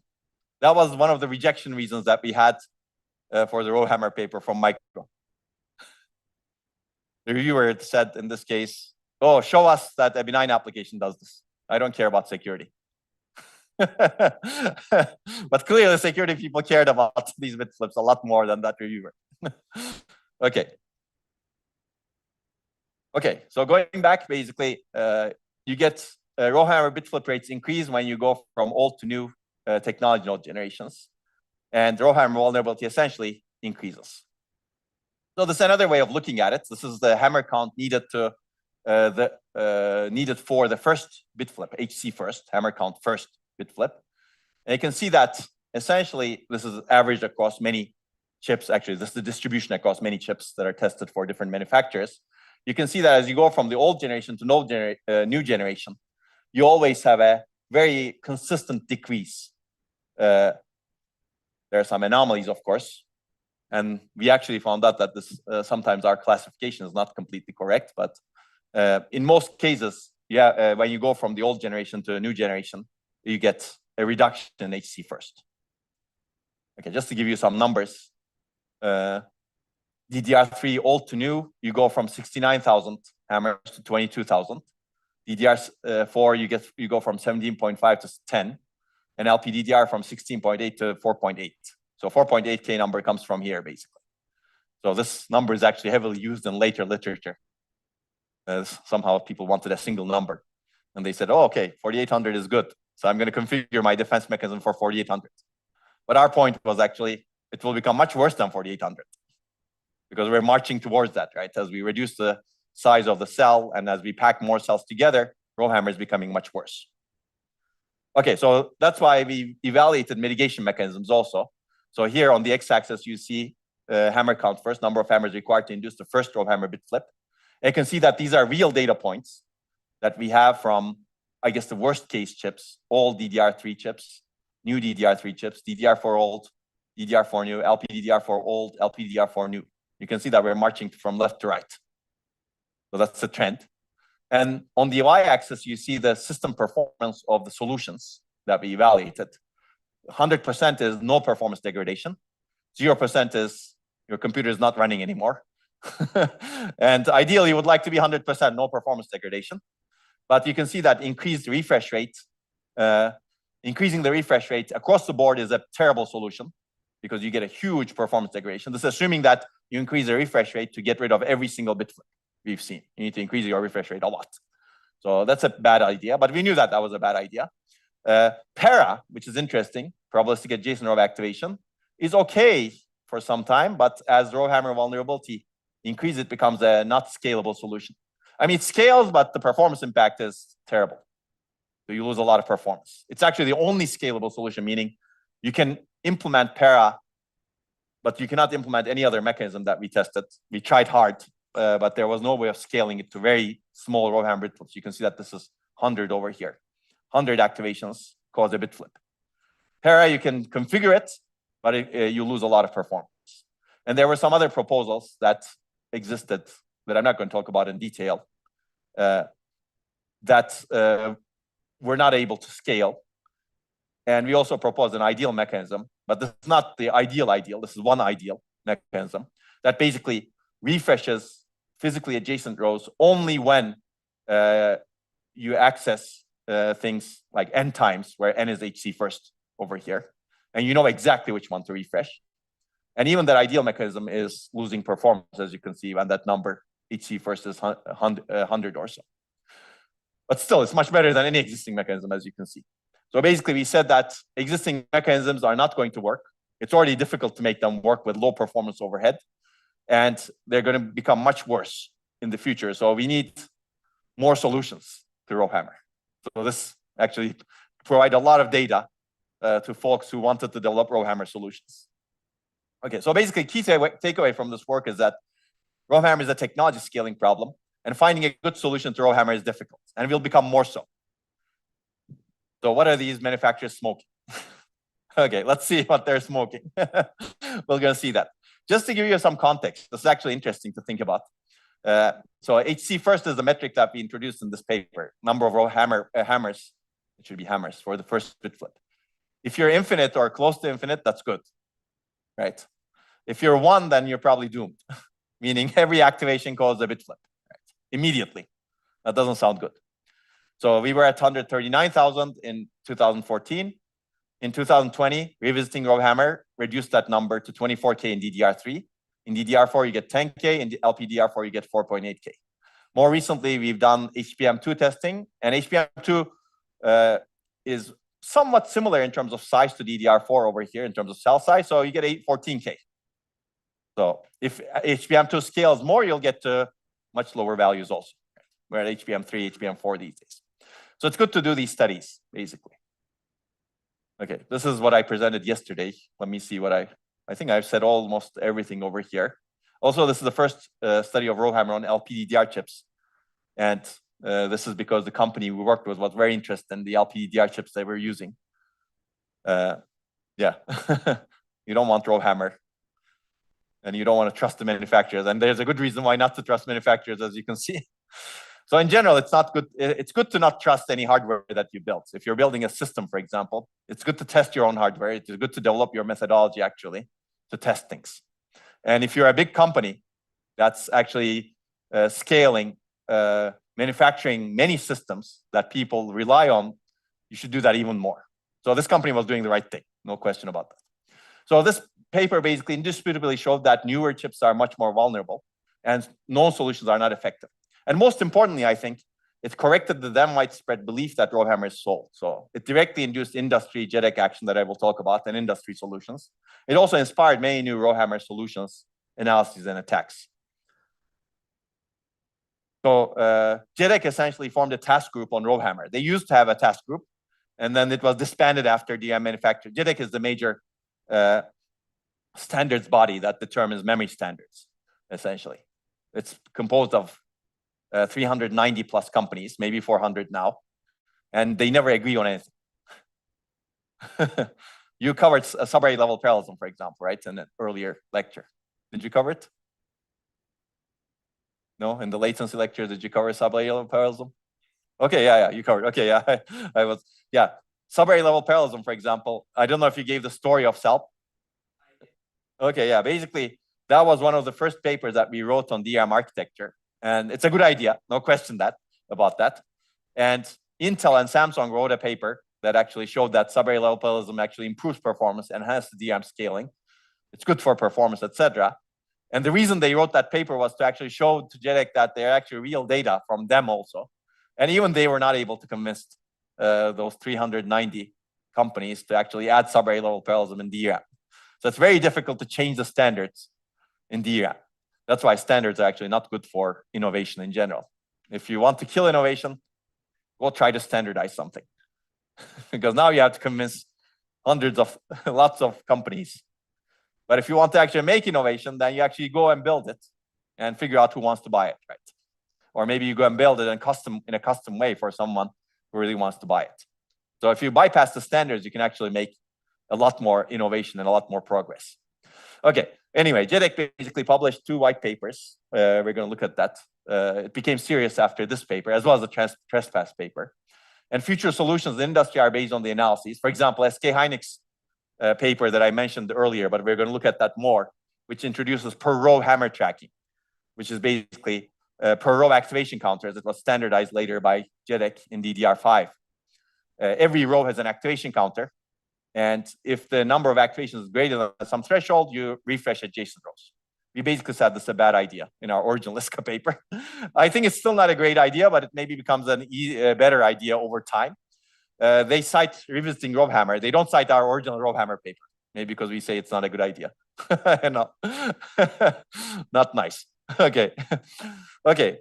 But basically, this work revitalized and inspired many RowHammer solutions. And our metrics and methodology and infrastructures actually are used, and they provide a common ground. I'm going to go through this relatively quickly, but I like this graph that Giray prepared. Giray is a co-author on this paper. So this was the first RowHammer paper in 2014. First system level attacks happened in 2015, and there were a lot of attacks, and people patched things. And at some point, DRAM manufacturers announced RowHammer free DRAM chips, and a lot of people believed them. So there was a misconception. And basically, revisiting RowHammer showed that it's not true. And later, as we will see, that a lot of discoveries happened. There's a discovery of RowPress, which is another read disturbance mechanism, which we're going to talk about. And eventually, JEDEC puts a really much stronger solution to solve RowHammer. That's per row activation counters. And more recently, if we have time, we're going to talk about that also. There's discovery of other phenomena in DRAM. So it's fascinating that things are actually being discovered in DRAM still. We're talking about a 60-year-old technology, right? And RowHammer was in 2014, but there are other things that are happening also. So yeah, I don't know what DRAM manufacturers were smoking, basically. But in the end, eventually, someone was going to prove them wrong. In this case, it was us who proved them wrong. Good that we did in 2020 without getting the paper rejected. This was a paper that got accepted right away by the community. We submitted to ISCA 2020 and it got accepted. It doesn't happen with many papers, as you will also see. Yeah. Okay, basically, we believe we fixed the wrong belief in the community, and which was good. So these are the 2 RowHammer mitigation proposals by JEDEC. Some of them are rushed white papers, in my opinion. But JEDEC actually published these 2 white papers in 2021 with a lot of push from our work, Trespass, and also industry reading our works and saying, what are you guys doing to solve this problem? Because it's not going to go away, as this paper showed. So these works actually heavily cite the revisiting RowHammer paper, and they talk about suggested solution directions that we also suggest in the paper, actually. So we suggest 2 solution directions. One is system DRAM cooperation. That's the system level RowHammer mitigation is actually very similar to what we suggest. And the other is profiling for RowHammer errors, which is an open problem still. Essentially, we said that if there was a way to actually profile for DRAM RowHammer errors more easily without testing the DRAM chips. So if there's a magic way, you find a correlation. For example, if this cell is something, I don't know what that is, that's why I'm nebulous. If this, based on the properties of the cell, I basically predict that it's going to be vulnerable to RowHammer, that would be much nicer. Then you don't need to test these chips, right? That is still an open problem. If there's a profiling method that's much cheaper and faster, that'd be nice. Okay, and this is the per row activation counter update, you can see that it's as late as 2024, right? That's 10 years after the original RowHammer paper. And this is really first promising update that we see. Even though I don't think this is the only solution, and there are many question marks the solution raises, as we will see later on, because you basically have an activation counter per row. Okay, besides the fact that it's expensive, okay, maybe it's getting less expensive if the number of activations is reducing to induce a bit flip, fine. You added these activation counters. Then the question is, when do you update these activation counters? How do you update them? When do you refresh? What do you refresh? So there are a lot of questions actually that are not answered in the standard that are left for implementation. So it's still security by obscurity a little bit. Not a little bit, security by obscurity essentially. Okay, so there's actually more works that have that propose solutions. Another company, UpMem, you have seen in memory-centric computing. They actually developed solutions to RowHammer, and they were much more open to analyzing their own solutions. So we actually did a rigorous analysis of their solution to RowHammer. They were a little bit aggressive. They called the solution silver bullet, meaning this is the solution to RowHammer. There's no other solution that's good. And actually, this kind of resembles, this is a generalized way of thinking about per row activation counters. They don't exactly talk about implementation too much, although they have an SRAM implementation. But it's really a version of this is a per row activation counter. So it actually happens much earlier than Genomic standardized it. And we have a long security analysis. I think this is a 50-page archive paper that was never published anywhere else, but it's on archive. Microsoft actually proposed per row activation counters also in this paper. And then very similar proposal with real prototype DRAM chips came from SK Hynix and ISSCC in 2023. And there are other companies like Rambus. They also talk about using RowHammer mitigation, but they actually add ECC, which is actually an interesting mechanism, but they actually carefully do it. So there's actually benefits to ECC, I think, if you carefully do it. If you don't try to solve every single bit flip with ECC, but carefully add ECC to handle difficult cases. And then there's a Samsung paper that's actually very hard to read. And this was actually debunked by this paper from Google anyway, as I said. So there are a lot of papers, as you can see, that build on RowHammer. And it became easier to publish papers after we wrote our paper in a good way. I mean, we don't want to publish crap papers, of course, but there are some good papers among these. And more recently, we have a revival of this. DDR5 solves this problem. So why are you working on RowHammer? This is the new reviewer mindset. Oh, I heard that DDR5 solved this problem. Why are you working on RowHammer? The good news is there are some DDR5 papers that show that there are actually bit flips in DDR5. It's very difficult to show that, but because there's a lot of DDR5, for example, introduced in-DRAM error correcting codes. Once you have in-DRAM error correcting codes, it's very difficult to induce these bit flips in a very careful way, but you can do it. Okay. So this was the SK Hynix solution that I mentioned. It's essentially per RowHammer tracking. This is the first paper from a major DRAM manufacturer that acknowledges RowHammer to begin with. I think other manufacturers have talked about RowHammer. They tried to avoid this. When we wrote our paper, we sent our paper to Samsung. They basically didn't provide us any feedback initially, but they did actually, upon some prodding, they were a bit panicked, let's say.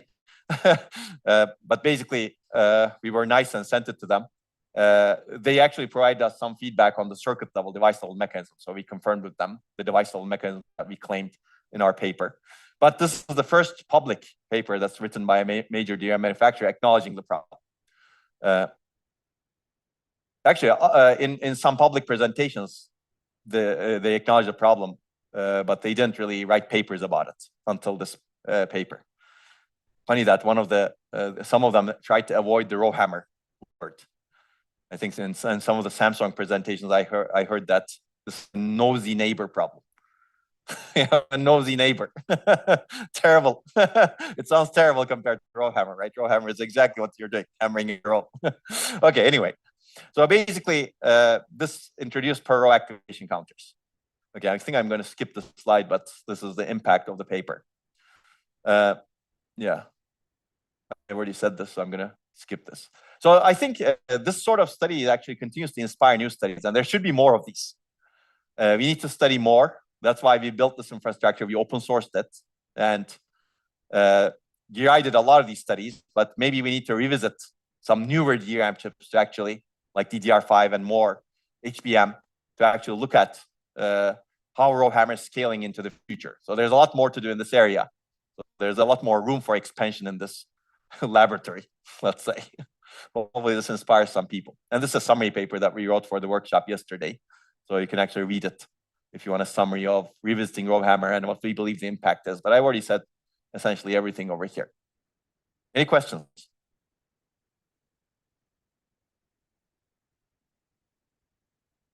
Okay. Should we take a break or should we finish trespass and then take the break at the end? Thoughts? Let's finish trespass because I don't think it's going to go until the end, and we'll take a break at the end. Whenever I say that, that never happens. But yeah, let's see. But we're going to continue next week anyway. So this is the other paper that we wrote that I mentioned in 2020. This was also accepted right away. And here the question we asked was fundamentally different from revisiting RowHammer. Here the question we asked is, there are these DRAM DDR4 chips that the manufacturers claim are actually RowHammer free. Are they right? Meaning, can we induce bit flips in these DRAM chips that are claimed to be RowHammer free? So it was a very practical approach. And this is the paper that was published in IEEE Security and Privacy. We collaborated with folks at VU Amsterdam who were doing a lot of RowHammer attack research, actually. And we called it trespass because TRR is the solution. Target row refresh is the solution that's advertised as secure, basically. I like that. They didn't think about trespass, I guess. There's actually another story related to micro, related to mess, but we're going to talk about that maybe later at some point when you do simulation. So don't name your paper. This is a bit harder to guess. Certainly don't name your paper mess. But if you don't name your paper something that could be abused like this, right? Well, they deserved it here. Anyway, go ahead. Who named it? What do you mean? The authors named it. Yeah, I agree. I agree. I don't remember who exactly came up with it, you know. Yeah, I mean, it's a creative name, right? Okay, anyway, basically, the question is this, right? You have some problem, and these people over here, when they're building this fence, try to solve a problem, but they didn't have a good solution, right? The question is, how do you figure out the solution? How do you show that they didn't have a good solution? Right? In this case, it's easy. It's obvious. Right? It may not be obvious if this is something different. So in DRAM, it's not obvious because you don't know what's going on inside the DRAM chips. So you need to reverse engineer, essentially. So trespass is really the first work that showed that these TRR, target row refresh protected DRAM chips, are actually vulnerable to RowHammer. You can induce these bit flips, meaning mitigations that are advertised as secure are not secure, period. To be able to do this, you need to reverse engineer chips. To be able to do that, you need to think differently, meaning double-sided RowHammer may not work, right? Because you're activating only 2 rows. So we introduced what is called a many-sided RowHammer attack. Essentially, the idea is to hammer many rows to bypass whatever we believe may be internal to the DRAM chip that's trying to detect these rows. So internally, the hypothesis, internally, there's some table that is added to the DRAM chip that tries to keep track of which rows are being activated. And that table, again, a hypothesis, is of limited size. If you overflow that table, it will not be able to track everything that we hammer, and hopefully we'll get a bit flip at some point. That's the hypothesis, right? And you can try all of these, and if you get bit flips, you declare victory. It was not as easy, of course, but that's kind of the higher level story. So you overflow these tables that detect aggressor rows. And 2 is not enough, basically. You need to do more. Okay, so to be able to do this, we partially reverse engineered the target row refresh and also probabilistic target row refresh, which is essentially Intel's version of probabilistic adjacent row activation, implemented in both DRAM chips and memory controllers. So we attacked actually both DRAM chips and memory controllers in this particular case, although Intel never claimed that their memory controller was RowHammer free. They just added the solution. The DRAM manufacturers are at fault here. And it provides an automatic tool that can effectively create many-sided RowHammer attacks in these DDR4 and LPDDR4 chips. So let's take a look at these hammering patterns. The red rows are the aggressor rows. The blue rows are the micturium rows. You can see that this is a 3-sided or assisted double-sided pattern, right? You can see that that's a 4-sided pattern. So if the internally DRAM chip is keeping track of only 2 rows, hopefully you'll get a bit flip with this one. If it's keeping track of 3 rows, hopefully you'll get a bit flip with that one. Right? Even if it's keeping track of 4 rows, maybe you'll get a bit flip, assuming depending on the associativity or the address mapping of the table internally, right? You may get lucky, basically. Okay, and this is results from real modules, basically. For example, in this particular module on the top, C12, that we called, you need 5 aggressor rows to induce bit flips. And for some reason, with 6, you don't get. I don't know why, because there's some internal also mapping of the addresses to the table, right? And we don't reverse engineer everything over here. There's a later work where we reverse engineer almost everything. And if your life is spent on only reverse engineering, you can reverse engineer everything, actually. But it's not a good way of spending all your PhD. At some point, you declare victory because you reverse engineer enough, right? The PhD should not be about fixing reverse DRAM manufacturers' bugs. It should be about finding something fundamental. But sometimes you do need to fix other people's bugs, as some people know over here. Okay, so you can see that in this particular module, after 7, with 7 aggressor rows, you induce bit flips. Here it's 9. And it's not you can see that it's not a guarantee, right? Here you get fewer bit flips at 13, but you still get bit flips. Okay, because as you activate more rows, you're actually eating away from the number of activations you do for each row. Right? You activate more rows, but the number of activations you do per row is smaller, perhaps. Okay, so this is the final table where we actually tested, I don't remember, 42 chips, and we were able to induce bit flips on 13. And they came from all 3 major manufacturers. And at that point, we declared victory, basically. You can see that the best pattern, these are the best patterns, not the only pattern, are 9-sided bit flips. And these are the number of patterns that we found. So we clearly worked harder on reverse engineering manufacturer A. And then there's manufacturer B, and manufacturer C was the hardest one. But you still get best patterns. Some of them are 3-sided, as you can see. Some of them are 10-sided, 19-sided, etc. Okay, anyway, I will not dwell on this. The key takeaway is you can induce these bit flips. We actually were able to induce these bit flips on real cell phones. You can see some of them, not all of them. And these are some of the attacks collaborating with these security folks at VU Amsterdam.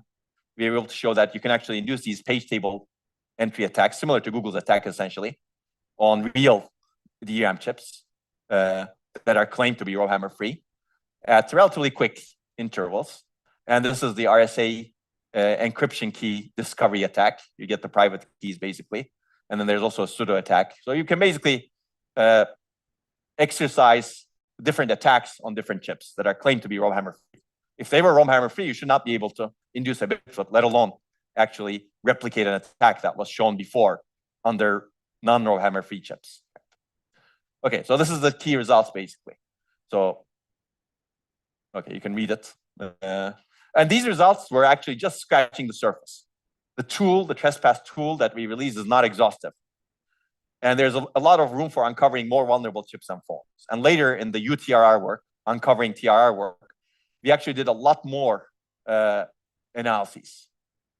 And maybe I'll cover that also, since we have some time. So basically, trespass showed that RowHammer is still an open problem, which is very similar to what revisiting RowHammer showed actually at the device level. But on top of that, trespass showed that security by obscurity is likely not a good solution.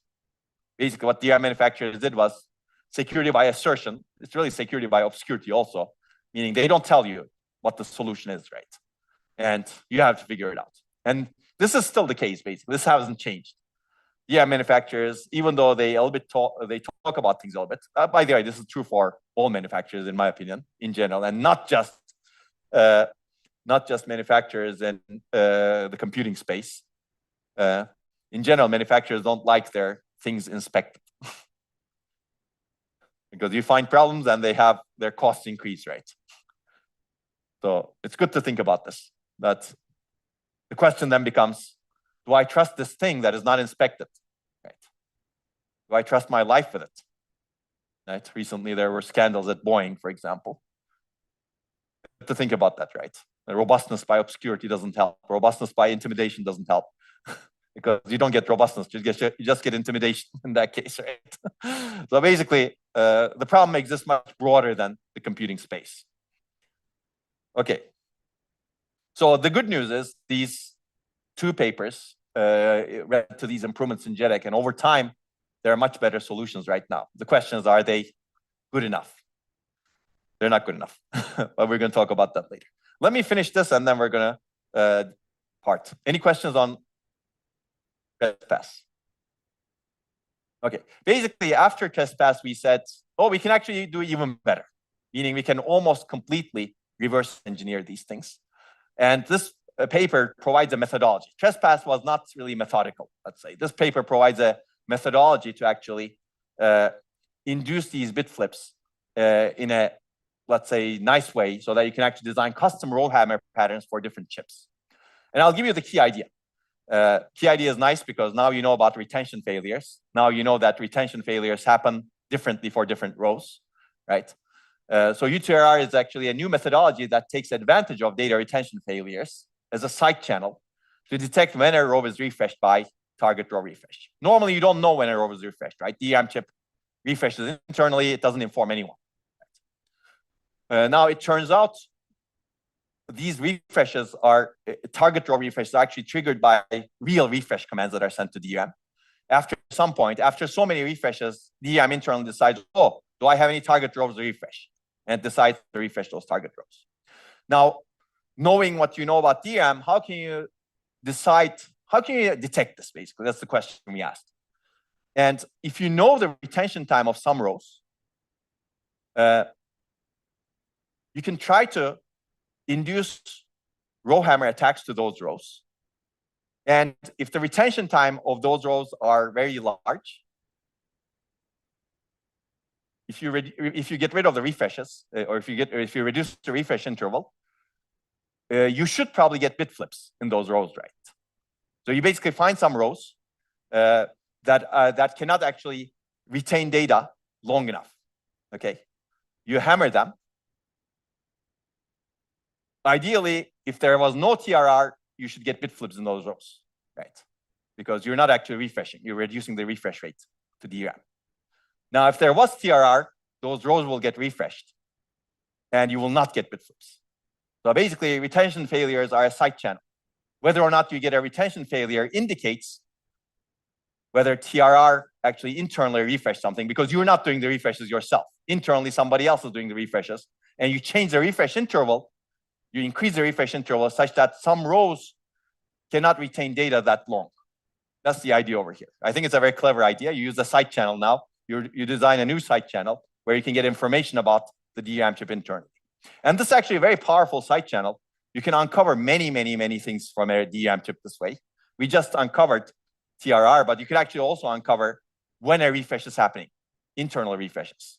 So you can actually figure out the refresh algorithm that's used by a DRAM chip internally, how many rows are refreshed, which banks are refreshed, etc. We didn't do that, but there's more opportunity over here, if that's interesting.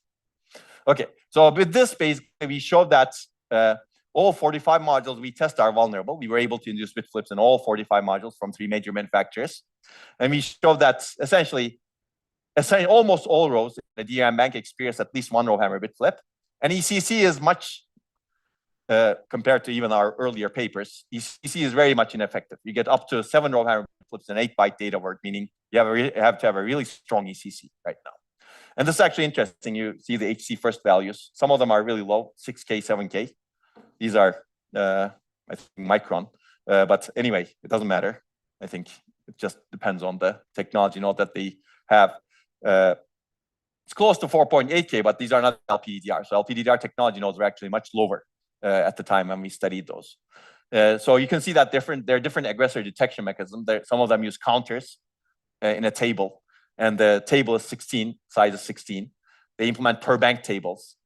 And they basically issue target row refreshes every 9 refresh commands that are sent by DM.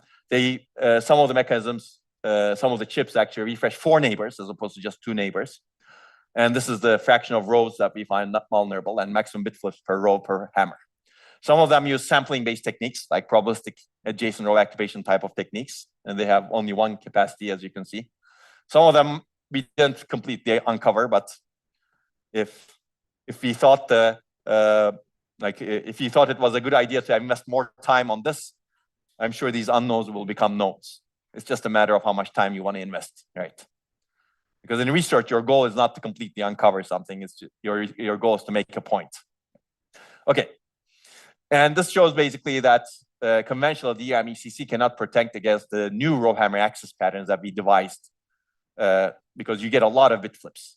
So 7-bit flips are not uncommon, as you can see in many DRAM chips. Okay, this is where I'm going to stop. Any questions? Okay, I think tomorrow we will start with more characterization, more solutions, and more stories about what has happened in history, because there's more to tell over here. Not tomorrow, sorry, tomorrow is Saturday. I guess we could do it tomorrow, but not here, at least. Yeah. So next week, next Thursday, we're going to start with more, because there's a lot more here, and there's a lot more to discover, actually, which is really the fascinating part to me, basically. I thought, for example, just to finish going off to the weekend with this, I thought when we first wrote the RowHammer paper, this is such an important problem, it should be solved immediately. And I actually discouraged my students from working on RowHammer for some time, until we heard that, oh, okay, there's a claim that is fixed, and we have no idea how it's fixed. And it's still not completely fixed, but I also changed my mind in the sense that I don't think it's an easy problem to solve, basically.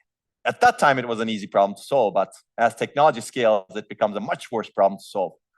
And my belief, based on all of the research that we've done, with all of the other mechanisms that we're going to see next time, like row press, variable read disturbance, column disturbance, there's a lot more that's coming in technology scaling that will make life a lot harder. That's why I think we need to have a much more comprehensive solution than these point solutions that try to solve one of the problems while ignoring some of the other problems. So there's a lot more to come in this area, I think, and we may just be getting started, even though we're still 11 years into it. Okay, if there are no questions, have a good weekend, and we'll pick it up from here next time. I'll see you next week.